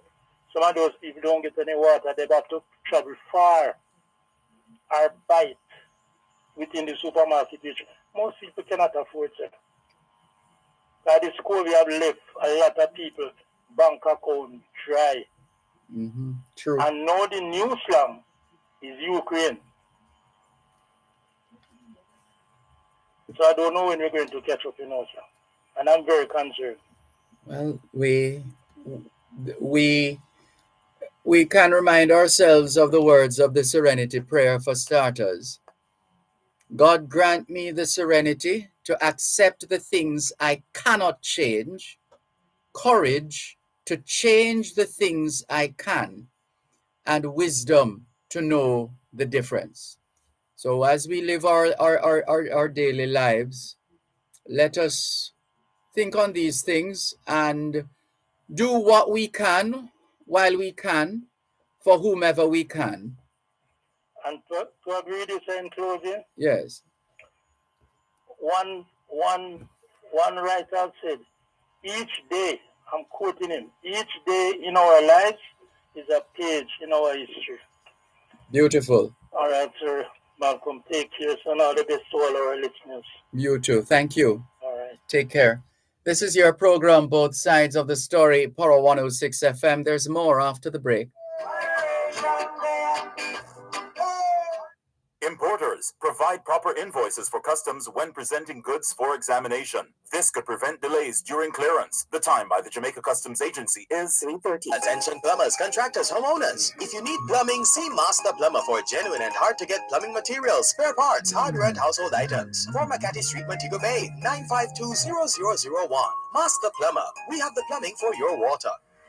Farmers and fisher folks, Sagicor has all your answers with coverage for life and health insurance. Tune in this and every Thursday during Farm Talk for the featured Sagicor AgriCare Plan as we educate you on the types of coverage they have to offer. That's Sagicor AgriCare Plan every Thursday during Farm Talk from 6:33 to 6:45 a.m. Brought to you by Sagicor, affordable life and health insurance for farmers and fisher folk. From north to south, moderation there. So everywhere I go, Moderation there. Thanks a lot for staying with us here on your program, Both Sides of the Story, Poro 106 FM, still streaming live on the Gleaners website, go-jamaica.com. Taking your calls on 876-922-4112 to 5. A couple of messages from Keith Sampson. Whether misled or not, Samuda owes the nation an apology. Jamaica is not a patty shop, or is it? Says Keats Sampson. Leighton Griffiths asks, why do Jamaicans decide to take this action now? What's going to happen after they get what they want? Some of these people going to start losing their jobs. You actually have a point there, Leighton. Depending on how the reclassification goes, it could and is likely to result in a situation where some workers are going to be let go based on the vagaries of the reclassification exercise itself. So I guess you're saying they should be careful what they wish for, because they just might get it in more ways than one. Let's see. Thanks for your message, Leighton Griffiths. Donovan Campbell says, good day, Mr. Malcolm and listeners. To you too, Donovan Campbell. Kareen Campbell says, good afternoon, Mr. Malcolm, listeners and viewers home and abroad. I am present for class. Good to have you on board. Let's go to the phone lines once again, 876-922-4112 to 5. Good afternoon. Thanks for calling. Hello, good afternoon, and how are you, Mr. Malcolm? Giving thanks for life, and you? I am great so far. This morning when I was listening to the news on the radio, they were interviewing a woman on the phone line, and she talks about she don't have any water at her house, and she have to use bottled water to bathe and those things. What is going on with the NWC? Oh, you missed the news? Yes. Close to 2,000 NWC workers are on strike. That's why we're having a water problem. Yes. Okay. We are having a lot of water problems, and they lock off the waters, correct? Yes. Yes. Okay. Hopefully that problem will be solved soon. We hope so too. Let's move on, Mr. Malcolm. You know that I'm very disappointed in some of these people, though. Let's talk about the COVID thing and the mask thing. I'm very disappointed in them. When some of these people go on the road, some of them go wear their masks or anything like that, and etc. I'm very disappointed in them. They don't understand what is going on in the world. All they care about is to laugh and chat with their friends. They don't wear their mask when they are talking to their friends or something like that. Because none of us as human beings don't know when the corona thing will be over. Doesn't look like it will be over anytime soon.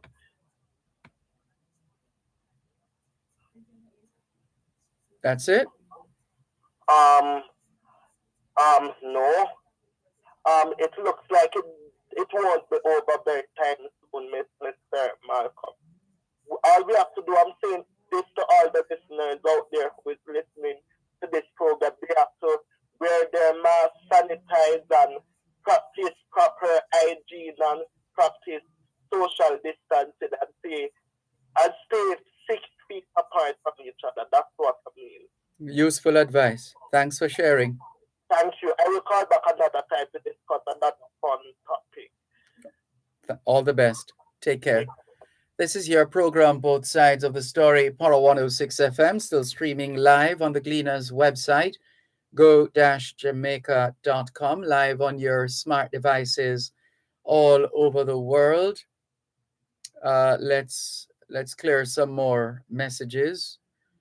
Where do we go?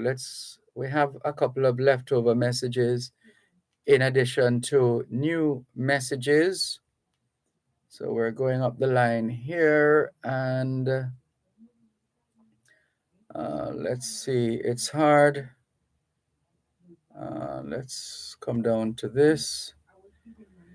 All right, this one says this is from Jay Chisholm. Patco strike. That's a professional association of a professional air traffic controllers organization. Ronald Reagan fired all of the air traffic controllers. Yes, that's the information we shared yesterday and again today. Thank you, Jay Chisholm. Neville, otherwise known as Salah, says, oh, this was from yesterday. It was Ronald Reagan who had fired the air traffic controllers in the United States. Dervan, I got the message in my WhatsApp group close to midnight yesterday. Didn't take it seriously. I woke up this morning early, so I decided to catch some water, which I did. This government don't seem to understand what people are really going through. Police having a strike, and so are all the emergency services. The JLP don't recognize people's conditions. I'm Salah from Kingston. Thank you very much, Salah from Kingston. No doubt the government will say otherwise with respect to their interest in the business of the people. Here's another one. Good afternoon, Mr. Malcolm. I haven't heard anyone talk about the government ignoring the plight of the workers. For 14 days, they were waiting on the finance minister to address the situation. Therefore, it resulted in strike.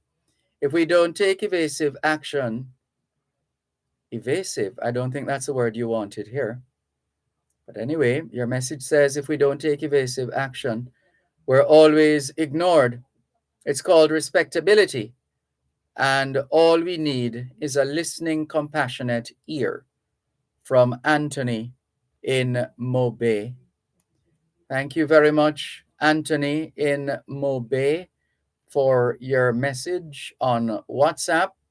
The WhatsApp line, 876-365-3346, same as the text line. This one says, greetings, Brother Dervan, that you commented on the chaos in Sri Lanka.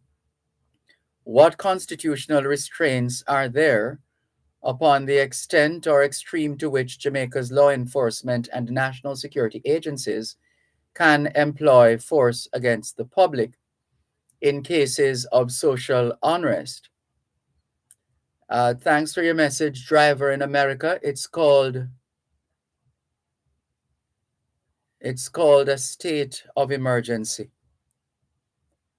That's it, a state of emergency. So if things get to the point where a state of emergency, where it is felt that a state of emergency would be appropriate, then that's what would be put in place, because that's what the state has as a defensive mechanism or defense mechanism. Don't know if that answers your question, driver in America, but feel free to let us know. Franklin McDonald in Canada says, this side of the Opera King murder was actually Gun Bullet Beach, and the explanation I once got from John Maxwell was that Philip was an earlier victim of Mr. Joni and that he had not been convicted of that incident.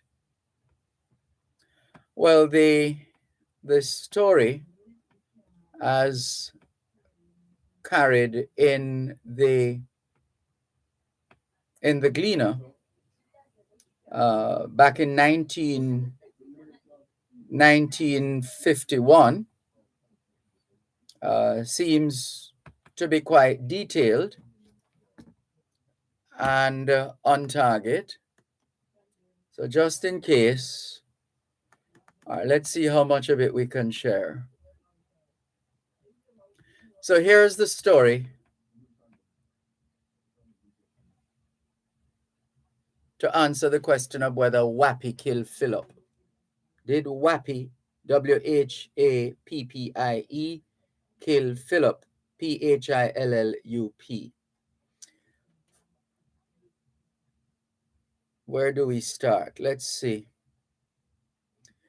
Apparently, some time ago, there was a search of the Gleaner archives to get the full story. And the research came up with the Daily Gleaner of June 13 and 14, 1951. It is reported that on the night of June 11, 42-year-old Aston Jolly, aka, and for those who have always wanted to know what AKA stands for, AKA means also known as. AKA means also known as. Also known as. AKA. So it's reported on the story of Wappy killing Philip. It is reported that on the night of June 11, 42-year-old Aston Jolly, aka Wappy King, attacked and robbed two people on the Palisadoes Road that connects Port Royal to St. Andrew. He bludgeoned and stabbed one of them to death, leaving the other to die, according to the research. The research also says not one of the victims was named Philip, and that Wappy Kill Philip may have evolved from Wappy King Philip, as in one victim was killed by a Wappy King Philip, Phillip. But what does this mean? A Philip, Phillip, is a slight quick movement or a flick of a finger from the thumb. It is also a motivation, an incitement, a boost, or a stimulant. None of these definitions adequately explains the term. So that's where the researcher turned to the Gleaner archives. And the information is that the case involving Jolly was a very popular one. The Daily Gleaner front page of June 14, 1951 has Rastaman charged with Palisadoes murder as its lead headline. The story says Jolly is a bearded Rastafarian of Dunghill, West End, who is charged with the murder of 19-year-old Sidney Garrell. He was also charged with robbery with violence and the rape of 18-year-old Bernadette Hugh, who witnessed Garrell's murder.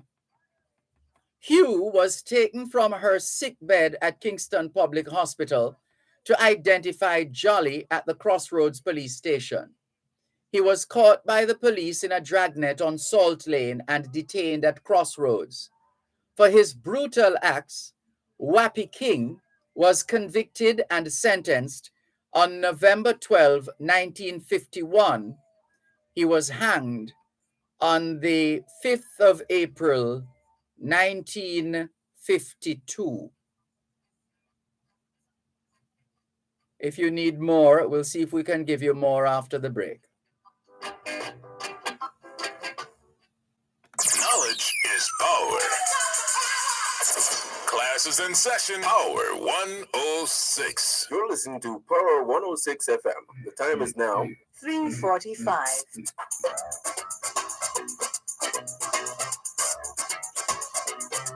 Under the Law helps you to know your rights and how the laws of Jamaica can help you defend those rights. We've been doing it for 50 years. That's right. Join us on Thursdays at 6:45 and 8:55 a.m. and at 4 and at 9:55 p.m.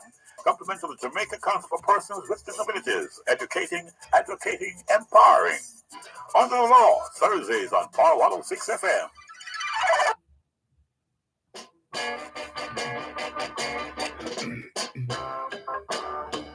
Moderation, oh yes, moderation there. Moderation, oh yes, moderation there. The people them up, moderation there.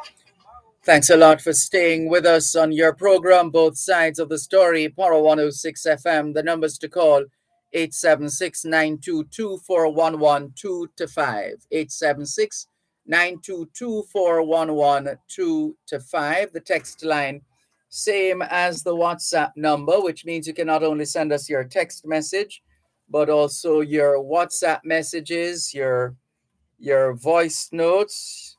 You can also call us on WhatsApp. That number is 876 365 3346. 876 365 3346. Natalie Winter from Washington Gardens says, Hi, Derva, not feeling well today, but still listening from Washington Gardens. Remember, COVID's still in the place. Get vaccinated urgently, says Natalie. Thanks for your message, Natalie. And here is another. Good day, Dervan. So much for the slogan, water is life. We have none here in Rio Nuevo, St. Mary. As Miss Lou would say, what across is Pandaland. Yeah, we're all feeling it. Thank you very much for your message. Cuban in Georgia has a lot to say as usual. He says, Good afternoon, Sir Malcolm. Both political parties must be abolished because none of them has any solution to the unrest that is taking place at the National Water. Hold on. This person says National Water Resources Council of Jamaica. Is that something new?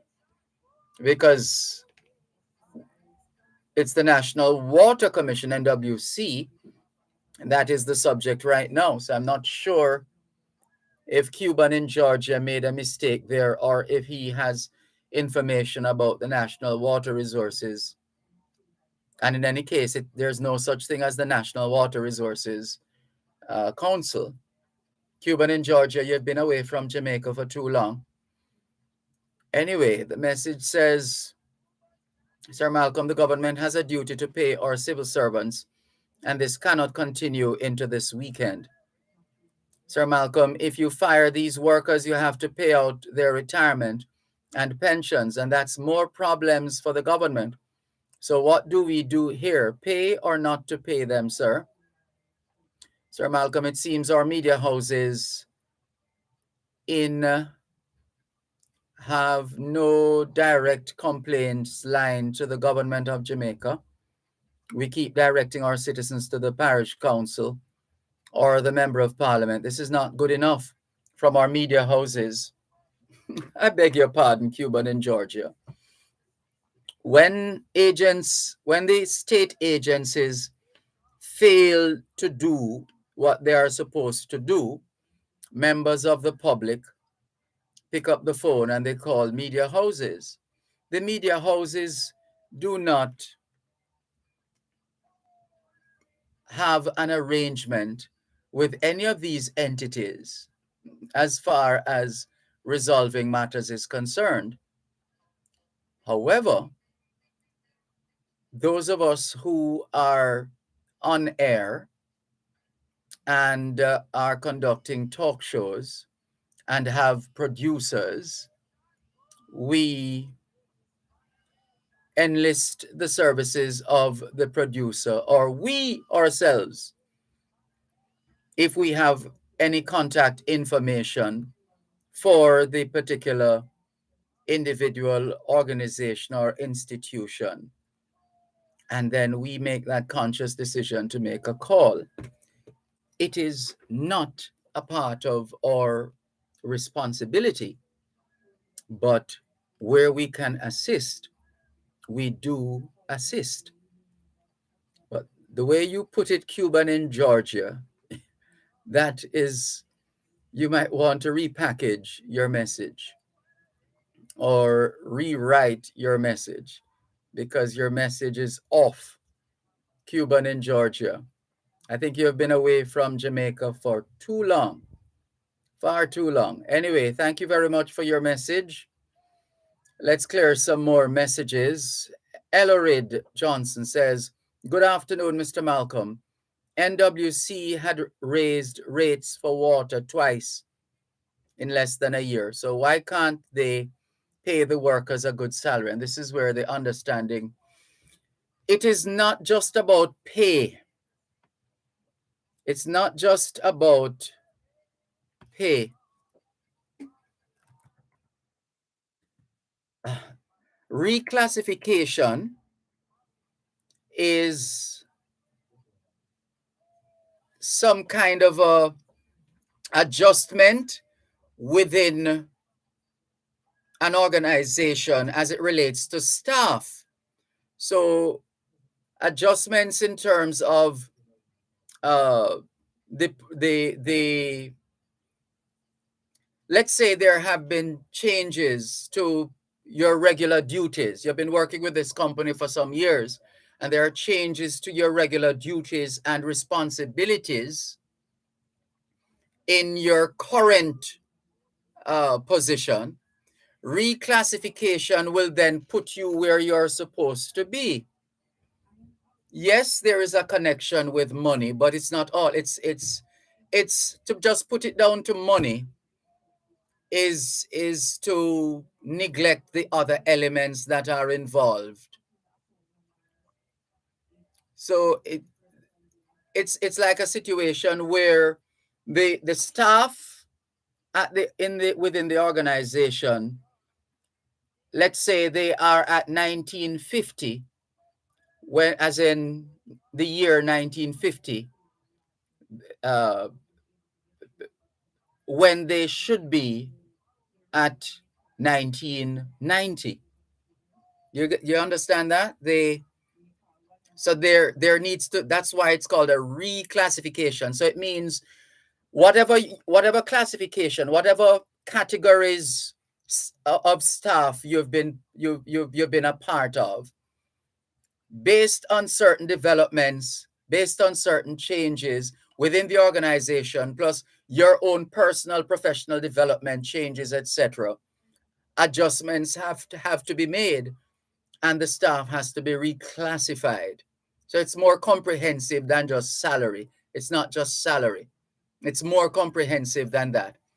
It really is a general respect for your labor force, and to demonstrate that respect by putting in place the necessary adjustments that need to be put in place so that the workers can be where they are supposed to be, as opposed to where they have been or are and have been for some time without changes, even though changes have happened. I don't know if that helps the explanation, but Ellerid, it's more than just about the salary. Yes, that's a part of it, but to leave it just like that is to leave it naked. You need to put on some clothes on it. Crocs in Black River, it's been a while. We haven't heard from Crocs in a while. He says, good day, Mr. Malcolm.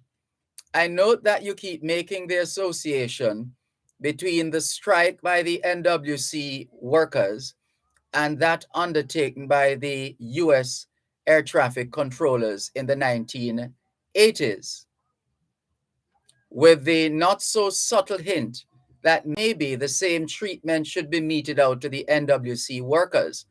Crocs in Black River, you need to go back on vacation. You have been on vacation from the program. I think you need a little more rest so you can be more, we can get a more reasoned approach from you. This is very disappointing for a comeback from you, Crocs in Black River.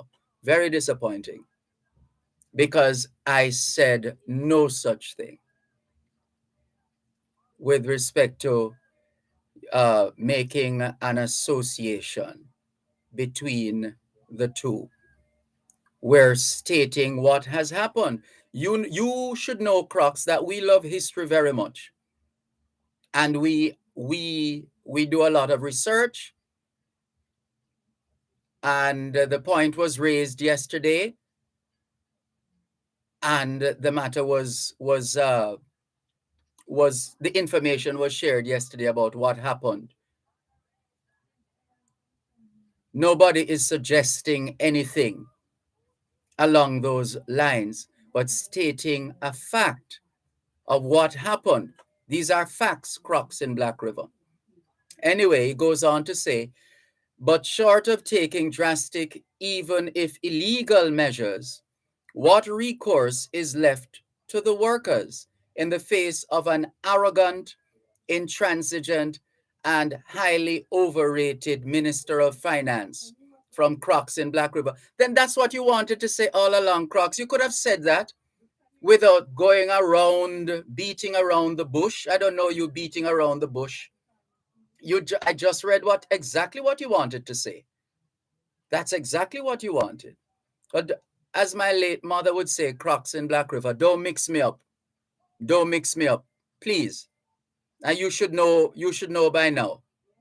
So very disappointing comeback from you after giving the program such a long break, Crocs in Black River. Wheel and come again, as they say in the Jamaican dance hall. Enjoy the rest of your afternoon, Crocs. Driver in America says, could an order to shoot members, oh, you mean like what, the Sri Lankan government? Let's bring up that story. Let's bring that story forward. Right, so there's a story out of Sri Lanka. And I think this is the connection you're making here. Your driver in America, trying to sharpen it. Protesters in Sri Lanka have burned down homes belonging to 38 politicians as the crisis hit country plunged further into chaos. And I'm wondering, how did this story miss Crocs? Because just as how he is setting it up as an association, so he was able to take the National Water Commission situation and the Ronald Reagan air traffic controllers situation and see the possibility of an association there. Not even the possibility. He spelled it out. But he did not, well, maybe he didn't hear this part, because I would expect him to make a connection between protesters in Sri Lanka burning down homes belonging to 38 politicians with the NWC situation. Crocs, your petticoat is showing.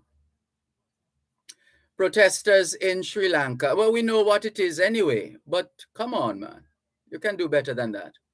Protesters in Sri Lanka have burned down homes belonging to 38 politicians as the crisis hit country plunged further into chaos, with the government ordering troops to shoot on sight. Police in the island. I'm seeing you. Take the break. At Wellington Dental, they offer cleaning, filling, whitening, and other services for the entire family. The time by Wellington Dental is 4 o'clock.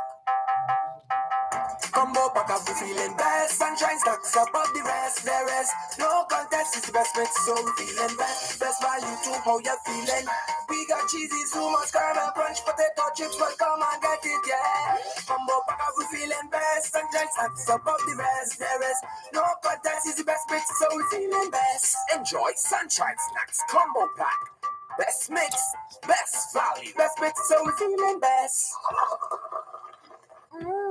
Sipa Copper. Sipa Copper? Yes, Sipa Copper. Sipa Copper what? Sipa Copper Ital Jamaican Moringa tea bags. Sipa Copper Moringa, turmeric, vervine, neem, and guinea hen wheat tea bags today. Sipa Copper tea is available in supermarkets island-wide. So Sipa Copper today, you'll be happy you did. Distributed by Caramel Group Limited. What can you buy for 99 cents? A world of support for your child's learning. Introducing the Gleaner's Children's Own e-paper. Get the Smart Start, PEP lessons, literacy, numeracy, and more at your fingertips. Dear Aunt Susie in audio, fun time, and story time features. Ignite your child's mind. Educational, fun, and engaging. Sign up today at jamaica-gleaner.com/premium/children's zone. On the line, people them apart, moderation there. Right, so the story out of Sri Lanka, let's give it to you in full. Protesters in Sri Lanka have burned down homes belonging to 38 politicians as the crisis hit country plunged further into chaos, with the government ordering troops to shoot on sight. Police in the island nation said yesterday that in addition to the destroyed homes, 75 others have been damaged as angry Sri Lankans continue to defy a nationwide curfew to protest against what they say is the government's mishandling of the country's worst economic crisis since 1948. The Ministry of Defense yesterday ordered troops to shoot anyone found damaging state property or assaulting officials. Violence has left at least 8 people dead since Monday, although it is unclear if all the deaths were directly related to the protests. More than 200 people have been injured. So, Driver in America is asking, could an order to shoot members of the public who are engaging in social unrest be constitutionally issued by the Jamaican government, as it has been by the Sri Lankan government?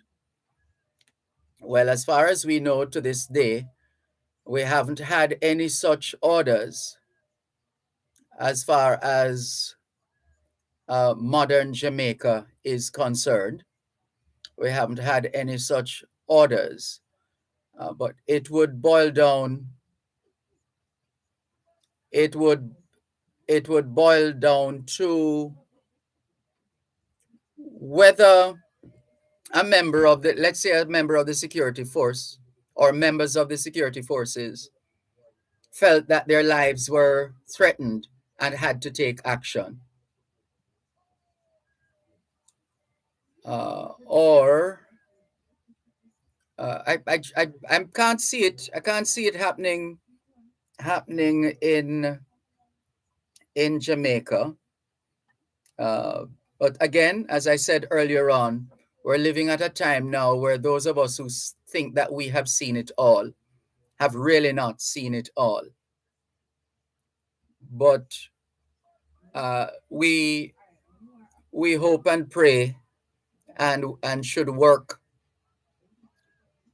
in such a way that that doesn't happen in Jamaica, that never happens in Jamaica. But it is, I'm amazed. I don't know. Is the United Nations aware of this? Because it seems this is for the state to be ordering, the Sri Lankan government ordering troops to shoot on sight. Surely the UN must have something to say about that, and other organizations in that field. The UN should have something to say about this, Driver in America. And I don't know that you can order the shooting of people. That's really murder. As I said, if someone is, if the security forces, for argument's sake, are trying to maintain order, and members of the general public have taken up a position that is proving to be menacing to the security forces, and the security forces have to take action if they feel their life, their lives are threatened, and they take action. So it is. They're acting in protection of the state, which includes everybody within that state, including those who are threatening, who the police might think or believe, based on their experience, that they are threatening agents of the state and therefore have to take some action. But Driver in America, I don't know if I've answered your question, but I don't know of you have engaging in social unrest be constitutionally issued. As I said, I know of the state of emergency, a state of emergency being declared. So if it rises to the level where that is required, that is the tool that is going to be used to try and bring a level of order to at the time what would be regarded as a disorderly society. So if you have more, you can send your message, Driver in America. Thank you. And Cuban in Georgia says, Sir Malcolm, I'm speaking in general media houses, not you. You try your best to help to communicate and get the right answers and information to the public. Well, we try. Ricardo in Glengoff, St. Catherine is tuned in as well and sharing his thoughts. And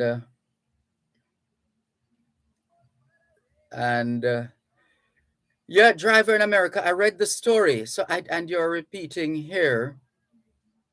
The Sri Lankan government had given the order to shoot protesters yesterday before the burning of politicians' houses today.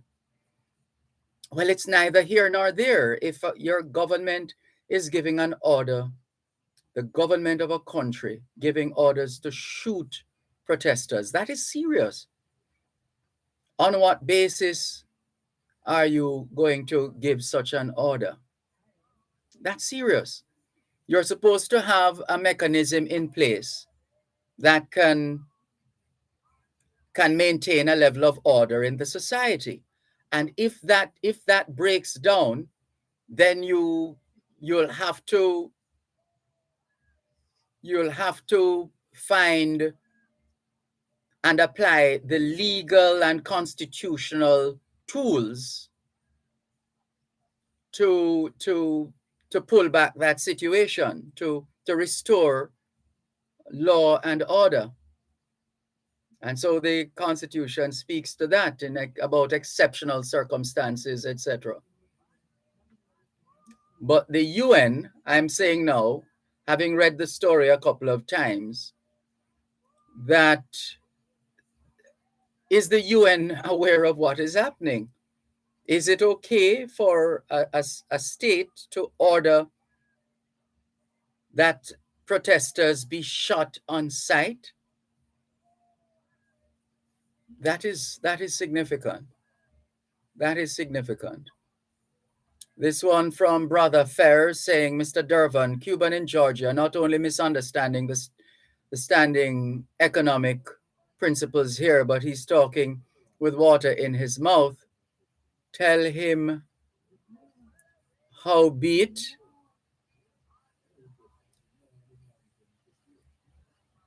I'm not getting this. What is this?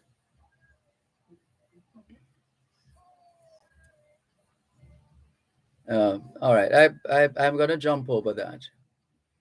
And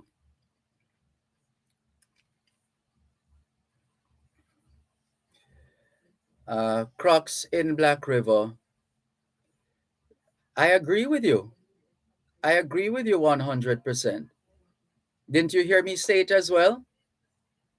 That the petticoat was always showing anyway. So, yeah. Thank you for your message. Let's see. Oh, we have a caller who has been holding, for 20 minutes and 21 seconds. Let's go to that call. Hello, good afternoon. Thanks for your patience. Good afternoon. This is Labor Don. Good afternoon. This is Labor Don. I'm calling from Florida. Welcome. Mr. Malcolm, I'm listening to your program for years now, but this is the first time I'm calling you. Thanks for calling. You would never hear the Honorable Prime Minister give the orders to the security force to kill any citizen in Jamaica. And I say it without apology. Mr. What gives you so much confidence? Yes. Mr. Holness will never remember when Dodos crisis, when the American government wanted Dodos, and the Bruce Golding administration had said if the People's National Party had given them, okay, Mr. Marco, I'm going to do it as a military concern. When the Jamaica Labour Party win the 2007 general election, if the People's National Party, led by Portia Simpson Miller, and also at the time, given Peter Bunting, given the treaty to the Jamaica Labour Party that was signed between America, Canada, and the UK, Bruce Golding would never defend or say he's not going to send Dodos to America. If you remember what Bruce Golding said, Mr. Malcolm, today could be Dodos, tomorrow could be you, Mr. Malcolm. And he resigned knowing that he was misled, and if he had given the proper documents when the People's National Party lose the 2007 general election, he would never had defend and said that he's not going to send a Jamaican citizen to America. Back to what I was saying, Mr. Malcolm, about Mr. Holness. It is time, Mr. Holness. I see it in the cleaner today where they said that the Jamaica Defense Force is going to come out and they're going to restore water throughout the island. That what the Prime Minister should have done from day one. He should have the Jamaica Defense Force on standby, because you know what, the NWC workers, you can't dictate and completely shut down the country. Yes, and because the government is going to go ahead and said, okay, you used to be a class 1, you're going to be a class 2 now. They have to think about there's COVID going on. There's a lot of youngsters in school right now. So for them to be I'm going to use the word selfish. They were selfish the way they did it and have an all-island shutdown in the police force. They need the water. So, Mr. Malcolm, I'm saying to the Honorable Prime Minister, it is time for you to address the nation and to tell the nation exactly what's going on. And you see, what's going on in relation to what? Address the nation as far as why the company went on strike, and because they're blaming which company? The NWC workers, them. Mm-hmm. The National Water Commission. Yes, the water company. He should address it and say to them, okay, this is the reason why. And some people is calling and blaming the Minister of Finance. The Minister of Finance, they're doing everything in the interest of the people of Jamaica. You can't have somebody working 10 years and making $20 an hour. I'm just using $20. All right, sorry, one moment, please. One moment, please. Too much confusion. Get high-quality blinds and beautiful windows, drapes, and wooden flooring from Sam the Blind Man, 40 Barnett Street, Montego Bay. The time by Sam the Blind Man is 4:15. PSOJ's Crime Stop Jamaica 311 unsolved. We need your help to solve the brutal murder of Ricky Shrimpy Bailey. 5:10 a.m. Wednesday, January 1, 2020. Mr. Bailey had just left a New Year's party at Sabina Park when he was attacked and shot to death. Crime Stop Jamaica and concerned citizens are offering a total reward of $800,000 for information leading to the arrest and charge of those responsible. Call Crime Stop Jamaica 311. Solving crime pays. 4-H clubs across Jamaica will parade their accomplishments, having participated in highlighting the agricultural competencies, education, skills, and achievements at the parish level in this year's staging of the Jamaica 4-H Club's National Achievement Day, under the theme, Youth in Agriculture, Strengthening Food Security Through Innovation and Technology. this Friday, May 13 at the Denby Showground in Clarendon. Tune into Power Talk from 11 a.m. to 2 p.m. for highlights from the event.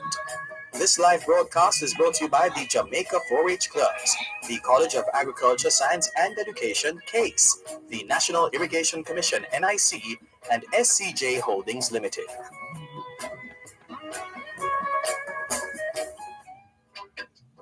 Too much moderation on the land. Que hora es en español? Son las 4:16. Quelle heure est-il en français? Les 4:16. Science, TDN 16 minutes past 4 o'clock in the afternoon here at Broadcast House, 32 Lyndhurst Road, Kingston 5, St. Andrew, Jamaica. Have you had a checkup lately? If not, now is a good time. Let's not wait till we get sick to get a checkup. How about that? Have you done your homework yet? For those of you who are able to go out to school in spite of the water issues. If not, now is a good time. Now is a good time. Trust you had a productive day of learning today. Hope you also managed to get in some physical activity, just as important as mental activity. As we always say, young people, socialization makes you educable. Education makes you trainable. Training makes you employable. And the right attitude makes you successful. Homework time, young people. Thanks for holding. Please continue. Yeah, Mr. Malcolm, what I was saying that is that some people are blaming the Honorable Finance Minister. He's there and he's at the drawing board, and also Mr. Carl Smoother trying to get the workers to understand that it's going to benefit their interests, and for them. And you know what really gets to me, Mr. Malcolm, is when management go on strike. Management should be there and stand by if the other workers is on strike for them to continue. And like some people saying that for years, people have been getting a water bill, $5,000, and they don't even get an ounce of water in their meter. So the company need to come again and look and see the way they got to go forward, and they have to come back and reimburse some of these people, because some people. Sorry, just a moment. Just a moment. Okay. There's I just saw a story from Loop popping up.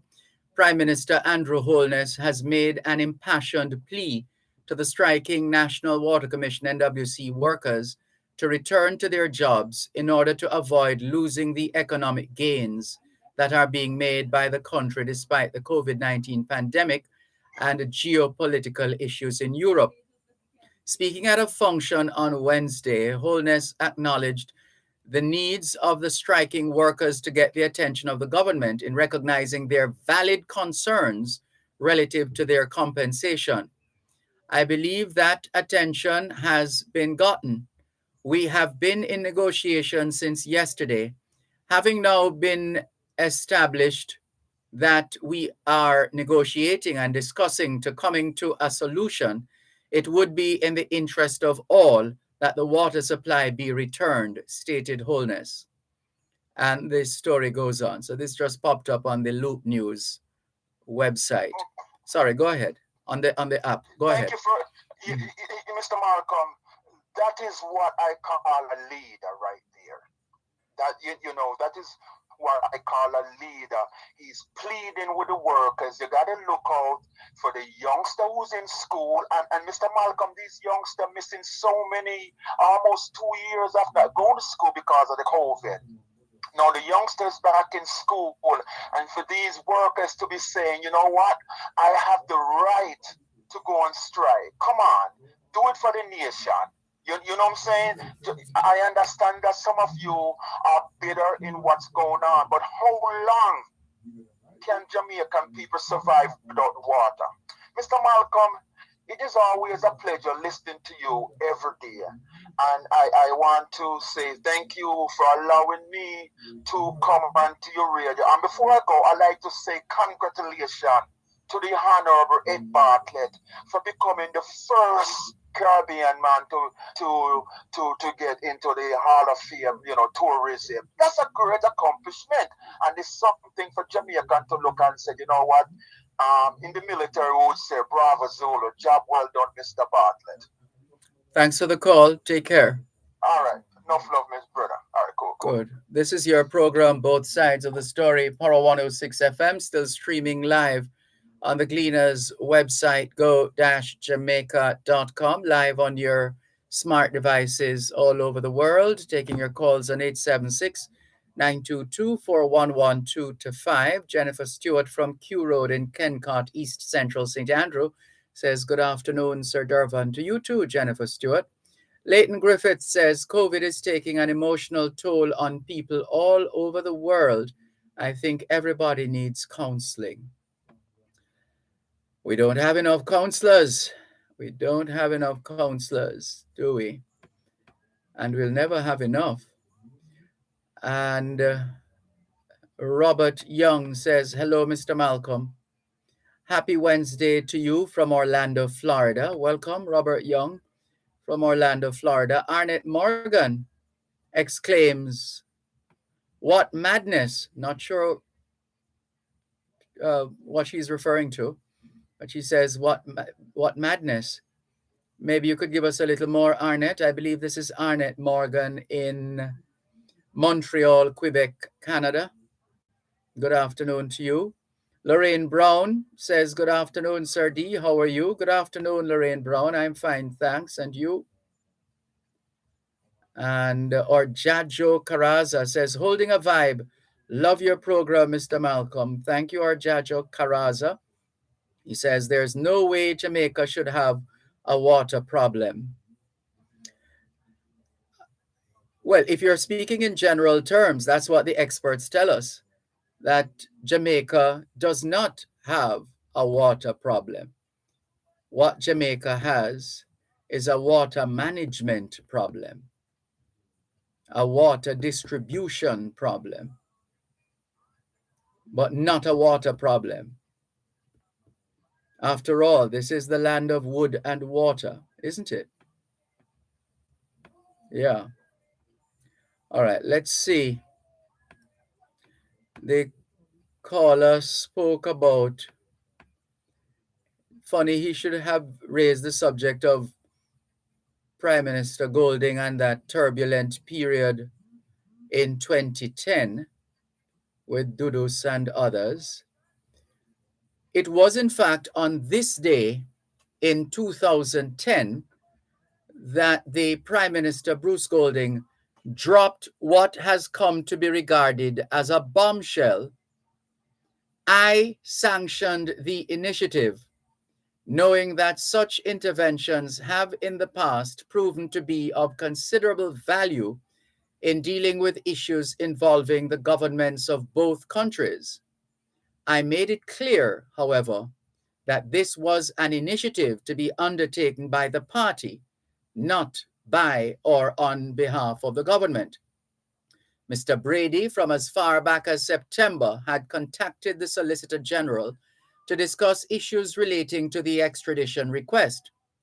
These discussions included email correspondence sent to Mr. Brady at an email address provided by him, which it was subsequently discovered was an address belonging to Manat, Phelps, and Phillips. The correspondence related to issues concerning the extradition request, which the government of Jamaica had raised with the U.S. government. Dr. Ronald Robinson, Minister of State in the Ministry of Foreign Affairs and Foreign Trade and Deputy General Secretary of the JLP, while on a private visit to Washington, was invited by Mr. Brady to attend a meeting at the State Department, but declined to do so. He did, however, attend an informal meeting between Mr. Brady and a representative of Manat, Phelps, and Phillips on November 20 to discuss the matters in relation to which the firm had been retained. So this was 2010, on this day in 2010. In fact, I have a recording of Mr. Golding in in Parliament saying all of that.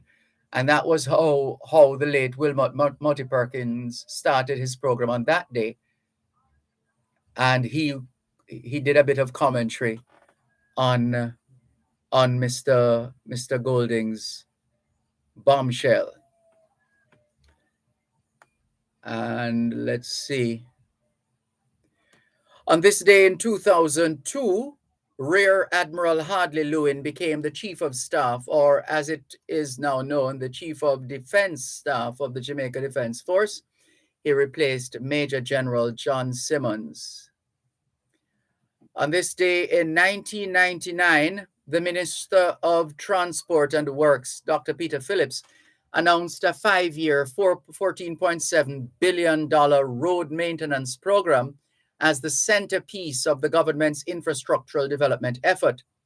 Dr. Phillips was quoted as saying, "In the face of these realities, we have decided to focus on road maintenance and rehabilitation, not only to stem the deterioration, but also to bring our roads up to first-class condition." That was 1999. And apart from the toll roads across the country, the North Coast Highway, we're still a far way to go as far as first class, bringing our roads up to first class condition is concerned, as we're going to need at least $100 billion every year to maintain our roads here in Jamaica. I need to get an update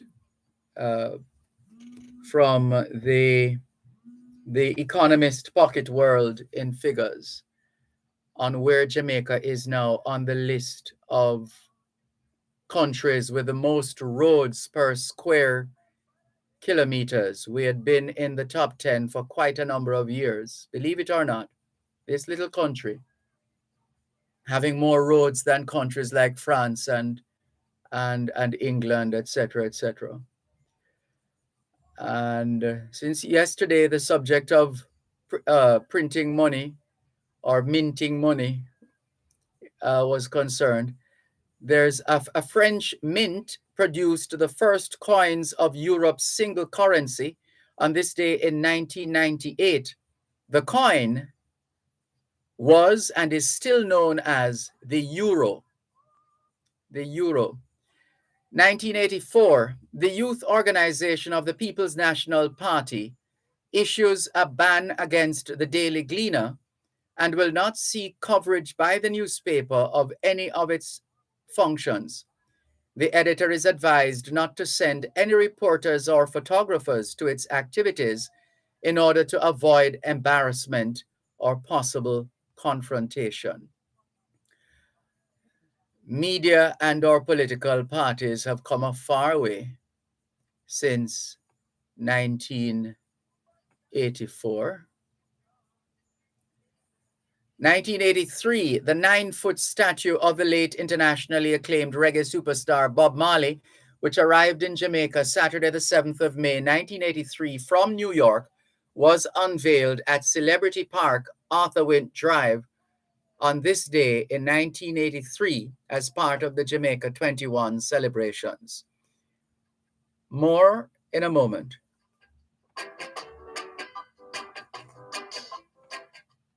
Knowledge is power. Class is in session. Power 106. You're listening to Power 106 FM. The time is now 4:30. Janet, what happened to all those goods you were trying to export the other day? Oh, one phone call to my Spanish contact in Venezuela and he took the whole lot. To Venezuela? But you don't speak Spanish? Not me, man. The Language Training Center. They do all my foreign language transactions. You know, I have a reggae contact in Japan, but I don't speak Japanese. Then go to the Language Training Center Limited, 31 Halfway Tree Road, Kingston 10. Telephone 926-0375 or 3 to 5 4th Street, Montego Bay, 940-1395. The Language Training Center Limited for all your language needs. The best of youth and agriculture will be on display when the Jamaica 4-H Clubs presents National Achievement Expo blended version under the theme Youth and Agriculture, strengthening food security through innovation and technology. 4-H Training Center, Denby, Clarendon. Come see agricultural food production and technology displays. Don't miss the Youth Farmers Market, prize-giving exercise, and much more. Join us virtually on social media, Facebook, Clover TV, YouTube, and Zoom. Friday, May 13, 9 a.m. to 4 p.m. Sponsored by the Ministry of Agriculture and Fisheries, Jamaica Dairy Development Board, Digicel Foundation, Joan Duncan JMMB Foundation, and H&L Agro Plant Quarantine Division. Farmers and fisher folks, Sagicor has all your answers with coverage for life and health insurance. Tune in this and every Thursday during Farm Talk for the featured Sagicor AgriCare Plan as we educate you on the types of coverage they have to offer. That's Sagicor AgriCare Plan every Thursday during Farm Talk from 6:33 to 6:45 a.m. Brought to you by Sagicor, affordable life and health insurance for farmers and fisher folk.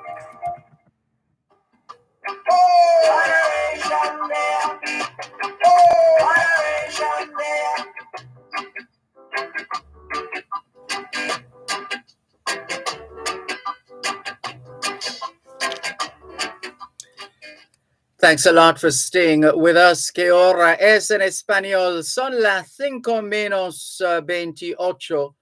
Quelle heure est-il en français? Les 5h moins 28. 现在几点了？5点28分.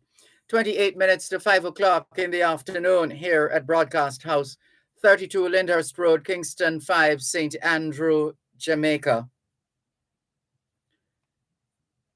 Do you know where your children are? Are they where they're supposed to be?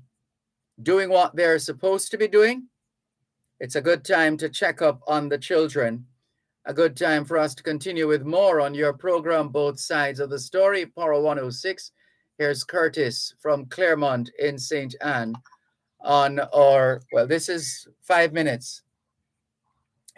So his call came in for the last 5 minutes. Within the last 5 minutes. Yes, Curtis in Claremont, St. Anne. Good afternoon to you. Thanks for calling. Blessing and good afternoon, Mr. Malcolm, our listeners home and abroad. Yes, Mr. Malcolm.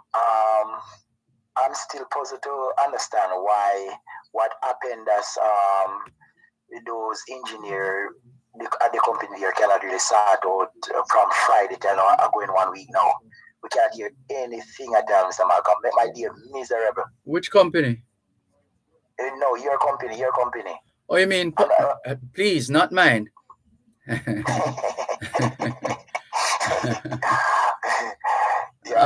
Yes, I'm terribly sorry. I've been getting the messages, and let me tell you the latest. Don't move. Hold a moment. The response to a question today from a listener, from the engineering team here at 32 Lyndhurst Road. Here's the message. Epworth, that's a transmitter site. Epworth experienced vandalism as the electrical wires from the pothead were removed. We are working along with JPS to have service restored in the shortest time possible. And I gather a member of the team who is named in the message will update us once this situation is resolved. So that's the latest on that subject. Epworth, which is the transmitter site, experienced vandalism in the sense that the electrical wires from the pothead were removed, and the engineering team within the RGR Gleaner Communications Group is working along with the Jamaica Public Service Company, JPS, to have service restored in the shortest time possible. All right. So that's I don't like Tifa when they strike them. They hurt many persons, sir. Yeah. Yes, Mr. Malcolm. Regarding the printing of money, I'm saying that Or we employ persons and they are spending our money to do things. You know why there's a secret we cannot know what's going on. Why that clause should be in any agreement. I'm sorry, I missed the first part where you say about stealing our money. No, man. Regarding the printing of money. The printing of money. Yes. Why should we employ persons? We are paying them, and they are doing a job for us. And there should be secret in something that we cannot know the full detail. That's just a fact of life. It's universal. It's not unique to Jamaica. Not only with the printing of money, but so many areas. A government determines whether the security risk if certain information is made public. Now, eventually, that information might very well be made public because there are laws like that where the information has to remain private for a certain number of years. And then years later, it's made public because the threat at the time that it was declared top secret no longer exists. I can understand the whole security thing, but I'm saying that why you cannot really say, well then this is gonna cost us XYZ and that and XYZ. There's no secret. There is nothing that would breach any security there. Well, at this stage, what is open to journalists or available to journalists is called the Access to Information Act, and they can make a request to get the information, and then we'll have to wait and see if that request is honored. Well, hopefully we can hear what is what, because I don't believe in the secret when we employ persons to do a job. Yes, you're right. On the face of it, it's the people's business. It's our business. It's our money that is being spent. But you find that in the real world, when you're doing business, when a public sector or when a government is doing business with a private entity, there are certain conditionalities because certain information might have implications for the operation of that private enterprise. And so it's a mutual, it's not that one person gets everything that they want and the other person gets nothing. It's a mutually beneficial relationship that they enter into. So yes, so what was going to say, sir?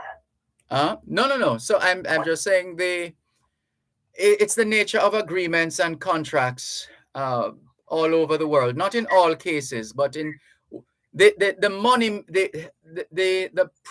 money printing business. The people who print who print money. It's a very secretive business. It goes way back hundreds of years. It's very secretive for a number of reasons. I don't know. You had called us yesterday, didn't you? No, I texted. It wasn't yesterday. I was listening to what you were saying. Right. The call and the text. Right. Because I did read an extensive story where people were asking the same questions. Why is our money made overseas? Why is this?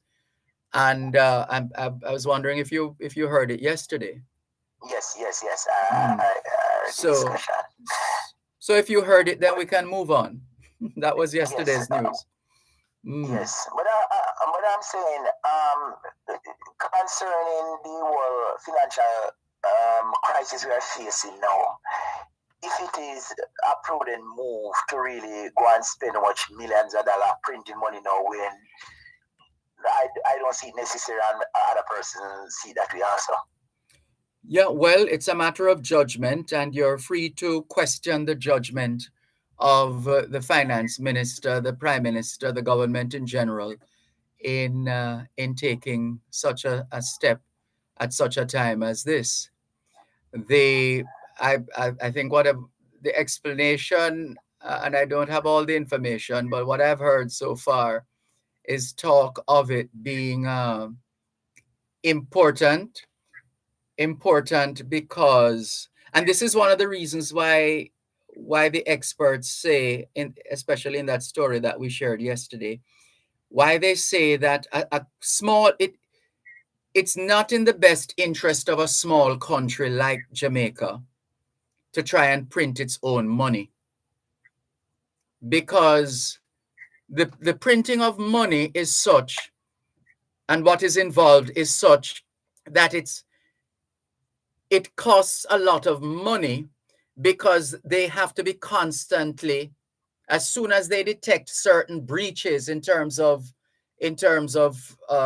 fraud and people creating fake money and all of that, they have to change certain things. So they're constantly changing the features of money all over the world. They constantly change the features in order to respond to certain threats. And these threats don't necessarily come only from your own space, but outside of your country. When the rest of the world, the experts, the people in the money business, when they detect certain things, they share it within that circle, so that all the people who print money can be made aware of what is happening or not happening, and make a decision accordingly. Well, in our case, I think, as I think maybe your good mother used to say, I think it is send wise and pound foolish, because at this stage when workers are striking, cannot really get what they want and things like that. I don't think necessary to really go ahead and spend millions of dollars printing money now. So I think it is foolish. Well, it requires further inquiry on, for example, we haven't heard the opposition People's National Party on this, and they're the government in waiting. It would be quite instructive to hear what their position is on the business of, well, I think they did actually, when there was a debate in Parliament, there was, or was it during the Prime Minister's presentation in Parliament? And they showed the new currencies, pictures of the new currencies. But at the time, the People's National Party didn't have a problem with the printing of money on the face of it. What they had a problem with was putting Michael Manley and Edward Seaga on the same money. Well, I think, you see, our opposition is asleep in opposition, Mr. Malcolm. And with the opposition and the government matchup, you're not coming like you're playing Barcelona against one of our primary school. They just can't run. Oh Lord, on the field. No, that you're doing the People's National Party bad, man. Yeah, it's that bad. It's the reality. It's the reality. Oh. It's the reality. You was reading something the other day, and you mentioning the Queen idea where you go back in the archive, and you remember mentioning the Queen where Mr. Sharp in 96 or somewhere there as opposition spokesman and finance, and you could hear Mr. Sharp's voice everywhere you turn. You could hear Mr. Sharp's voice. You could hear this opposition are sleeping opposition, Mr. Malcolm. They are not effective, and I think it will change, because it was the same problem when Dr. Peter Philip was heading it, and I remember our good friend. Hold on, please. Hold on. You're listening to Power 106 FM. The time is now 4:45. Come up back up, feeling best. Sunshine stacks above the rest. No contest is the best way, so we feeling best. Best value to how you're feeling. We got cheesy, so much caramel brunch, potato chips, welcome and get it. Come up back up, we feeling best. Sunshine stacks above the rest. No contest is the best mix, so we feeling best. Enjoy Sunshine Snacks Combo Pack.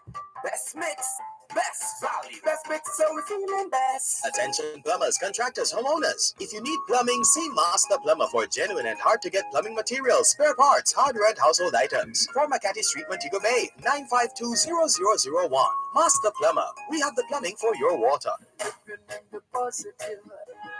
4-H clubs across Jamaica will parade their accomplishments, having participated in highlighting the agricultural competencies, education, skills, and achievements at the parish level in this year's staging of the Jamaica 4-H Club's National Achievement Day, under the theme, Youth in Agriculture, Strengthening Food Security Through Innovation and Technology. This Friday, May 13 at the Denby Showground in Clarendon. Tune into Power Talk from 11 a.m. to 2 p.m. for highlights from the event. This live broadcast is brought to you by the Jamaica 4-H Clubs, the College of Agriculture, Science and Education, CASE, the National Irrigation Commission, NIC, and SCJ Holdings Limited.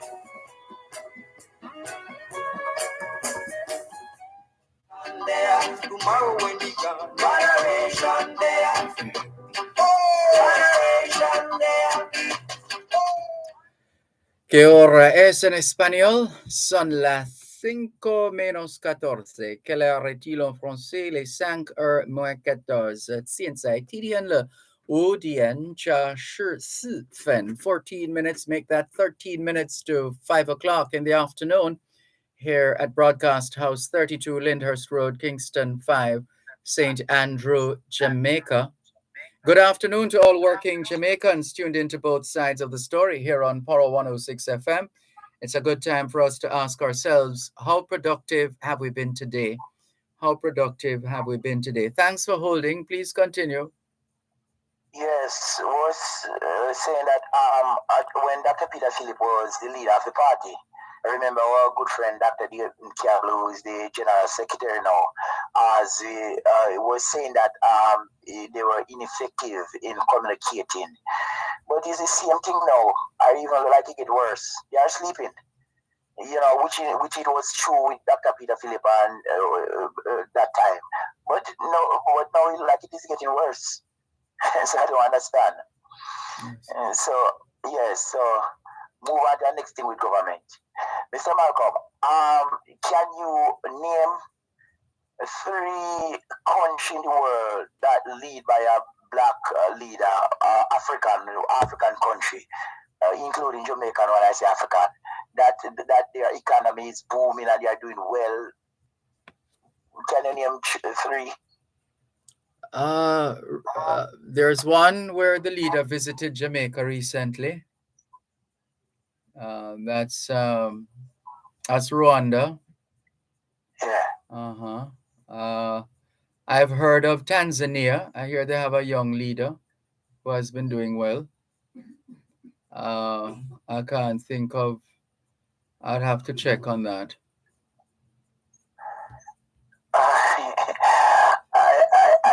I don't think black people doing well in really managing their business in Mr. Malcolm. Why? What is wrong with us? What's wrong with black people? I don't know, Mr. Malcolm. I don't know. But if you should do a check, I don't think we do well in managing our business. Oh. And something is wrong here. You don't think the world has seen more than enough examples of black people who have done well and are still doing well in terms of managing state affairs and other matters? No, when it comes to managing state affairs, Mr. Malcolm, we are woefully lacking. Oh. When I, find a little info I have, woefully lacking, Mr. Malcolm. Persons who do well is persons who have some God-given talent that really is some run or something like that. I think something wrong with black people, Mr. Malcolm, to be truthful. You haven't been able to put your finger on it to say what you think is wrong? I don't know what wrong, Mr. Malcolm. I don't know what wrong. Something just, I don't know. A black leader just don't do well in managing our affairs, Mr. Malcolm. All right. Just don't do well. We hear you loud and clear. Last thing before I leave. I hear Lisa Anna was in Parliament here yesterday, was trying to revive some bill and some abortion thing. Yes. I think when Southeast Center have the baddest road in history, I think that would be the focus of Miss Anna now. I think that should be the focus. We should be here talking about the bad road in Southeast Center. So I think their focus is at the wrong place, Mr. Malcolm. Yes.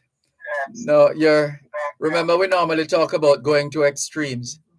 When you make a statement like the one you made a while ago, what did you say about you have the worst roads in the world or something to that effect? No, man. Southeast Center had the worst road since I have sense. Oh, you change it? No, because you didn't say that earlier on. Yeah, man. You said in history. You said in history. Yeah. I think in history too. I think in history the road them very bad on them, Mr. Malcolm. And driving on the road, Mr. Malcolm, the road well them doing some bushing, some little place. But anyway, you're crying up your motor, Mr. Malcolm. You're crying up your motor. For you not to really get your vehicle crowd after driving on the bigger road some places. So you think that's what Ms. Hannah should have been talking about in Parliament yesterday? Yeah, that should be our focus now. There's a bridge built out of money where the highway go over go across the road here. And under the bridge, Mr. Malcolm, it is serious. Driving out of there, some taxi man went and patched one of the holiday gone by. And here the communication man for the work agency say our member of parliament we have to really approach her. They have to really talk to Iraq, thing like that.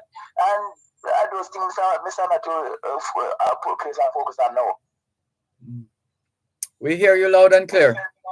Thanks for the call. Have a nice day. Yeah. Take care. This is your program, Both Sides of the Story, Power 106 FM, still streaming live on the Gleaners website, go-jamaica.com. Hello, good afternoon. Thanks for calling. Good afternoon, Mr. Malcolm. Good afternoon. How are you, sir? I'm giving thanks for life. And you? I'm good. You know, more with Jenna speed recovery. The guy who got his arm broken. Oh, yes, I've been hearing that. I'm so sorry to hear that. Hope he gets better soon. And this morning, the news has been so bad today for journalism. They killed some journalists in Mexico yesterday. Oh, and in the Israelis killed yes, condolences. Yes. But Terrible. Mr. Malcolm, you know, there's something I want to ask you. This has been bothering me for the longest time, because the world, there's a level of unfairness that's running the world, where some life matters more than some, And some people are acting out of despair. Yeah, for generations, that's been happening. But I'm talking about my time now. I can't. What I read about it's not as moving as seeing it now. Injustice. Yes. And indifference. A standard. Because look the other day, Europe said it was full, the borders was full. They couldn't take in any of the people that their war made. And now look what happened in Ukraine now. Look at the welcome. Yeah. What Russia is doing in Ukraine. I don't like it. But I'm becoming to understand it now, What's your understanding? All right. There was an agreement. And people don't go back this way. You cannot find Jamaicans so unaware that the things we're selling at Jamaica, I can't sell nowhere else. There was an agreement when the Berlin Wall was broken down that the West would not expand NATO. And as big powers, nobody want to feel encircled. I don't agree with what Russia did, because I don't like it, because it's the civilian in the end that feels the brunt of any war. But I can understand it. And sometimes you can understand something that you would not recommend. All right. But the killing of those people, civilians in Ukraine, is, it's disastrous. It saddens everybody that witnesses. But look what Israelis are doing to the Palestinians. You throw a stone and they bomb you with a plane. They just demolished a house with 31 members of the family because the figure said it was built illegally. and Palestine cannot get a legitimate paper to build any building in East Jerusalem. So it's a controversy. It's like the egg and the chicken now. Which was first? Yeah, it's part of a general lack of leadership globally, and the kind of leadership that that there's a poem that has those words. I don't know if you know the poem. God give us men, which speaks to the kind of people they who really should be in those positions. All right. Leading.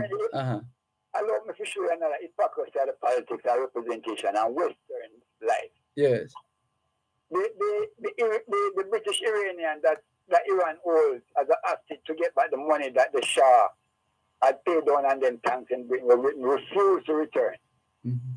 And so the elder woman has a bargaining chip. She's released now. But Britain went all out for Iranian British.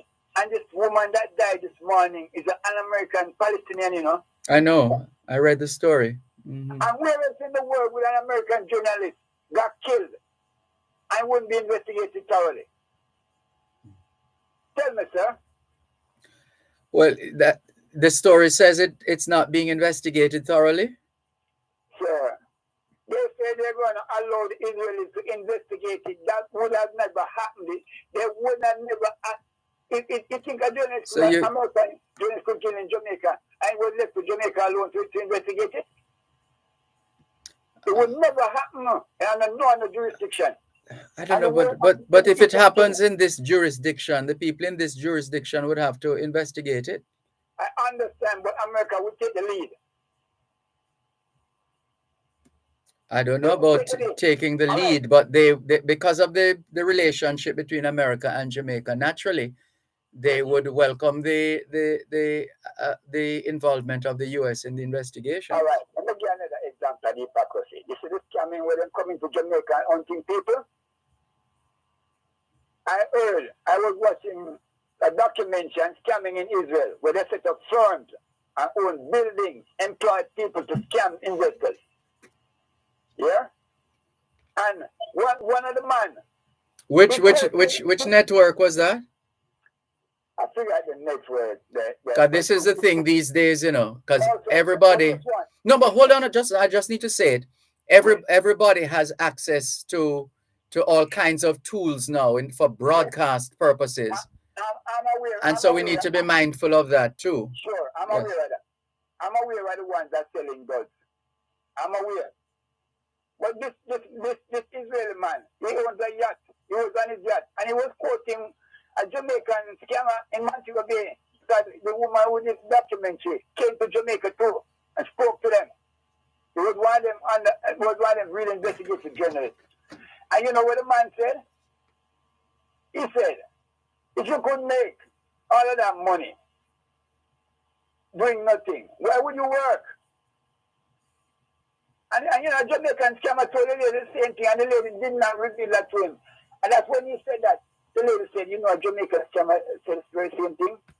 All right, hold it. We have to leave it there. We're out of time. It's news time. Another time. Thanks for calling. Take care.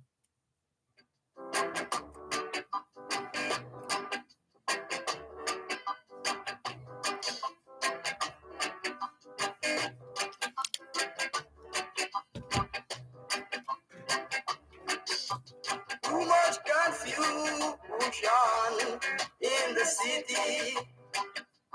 Too much moderation on the land. People them about moderation there. Tomorrow when we gone, moderation there.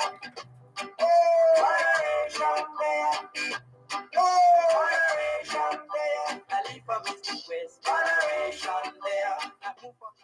You're listening to Power 106 FM. The time is now 5 o'clock. News, comprehensive, powerful, and credible. Power 106 FM now presents a simulcast of Radio Jamaica's News at 5.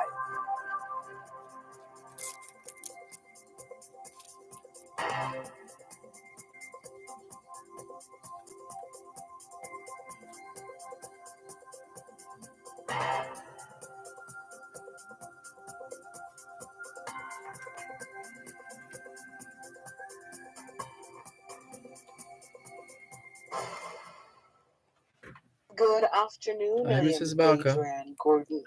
Coming up in the news segment Afternoon. of Beyond the Headlines, today, Wednesday, May 11, 2022. Thank you. Agreement being drafted for NWC workers to resume duties tonight. Jamaica Manufacturers and Exporters Association says the NWC strike has had a devastating effect on the sector. Labour Minister Well, they said they also suffer from it.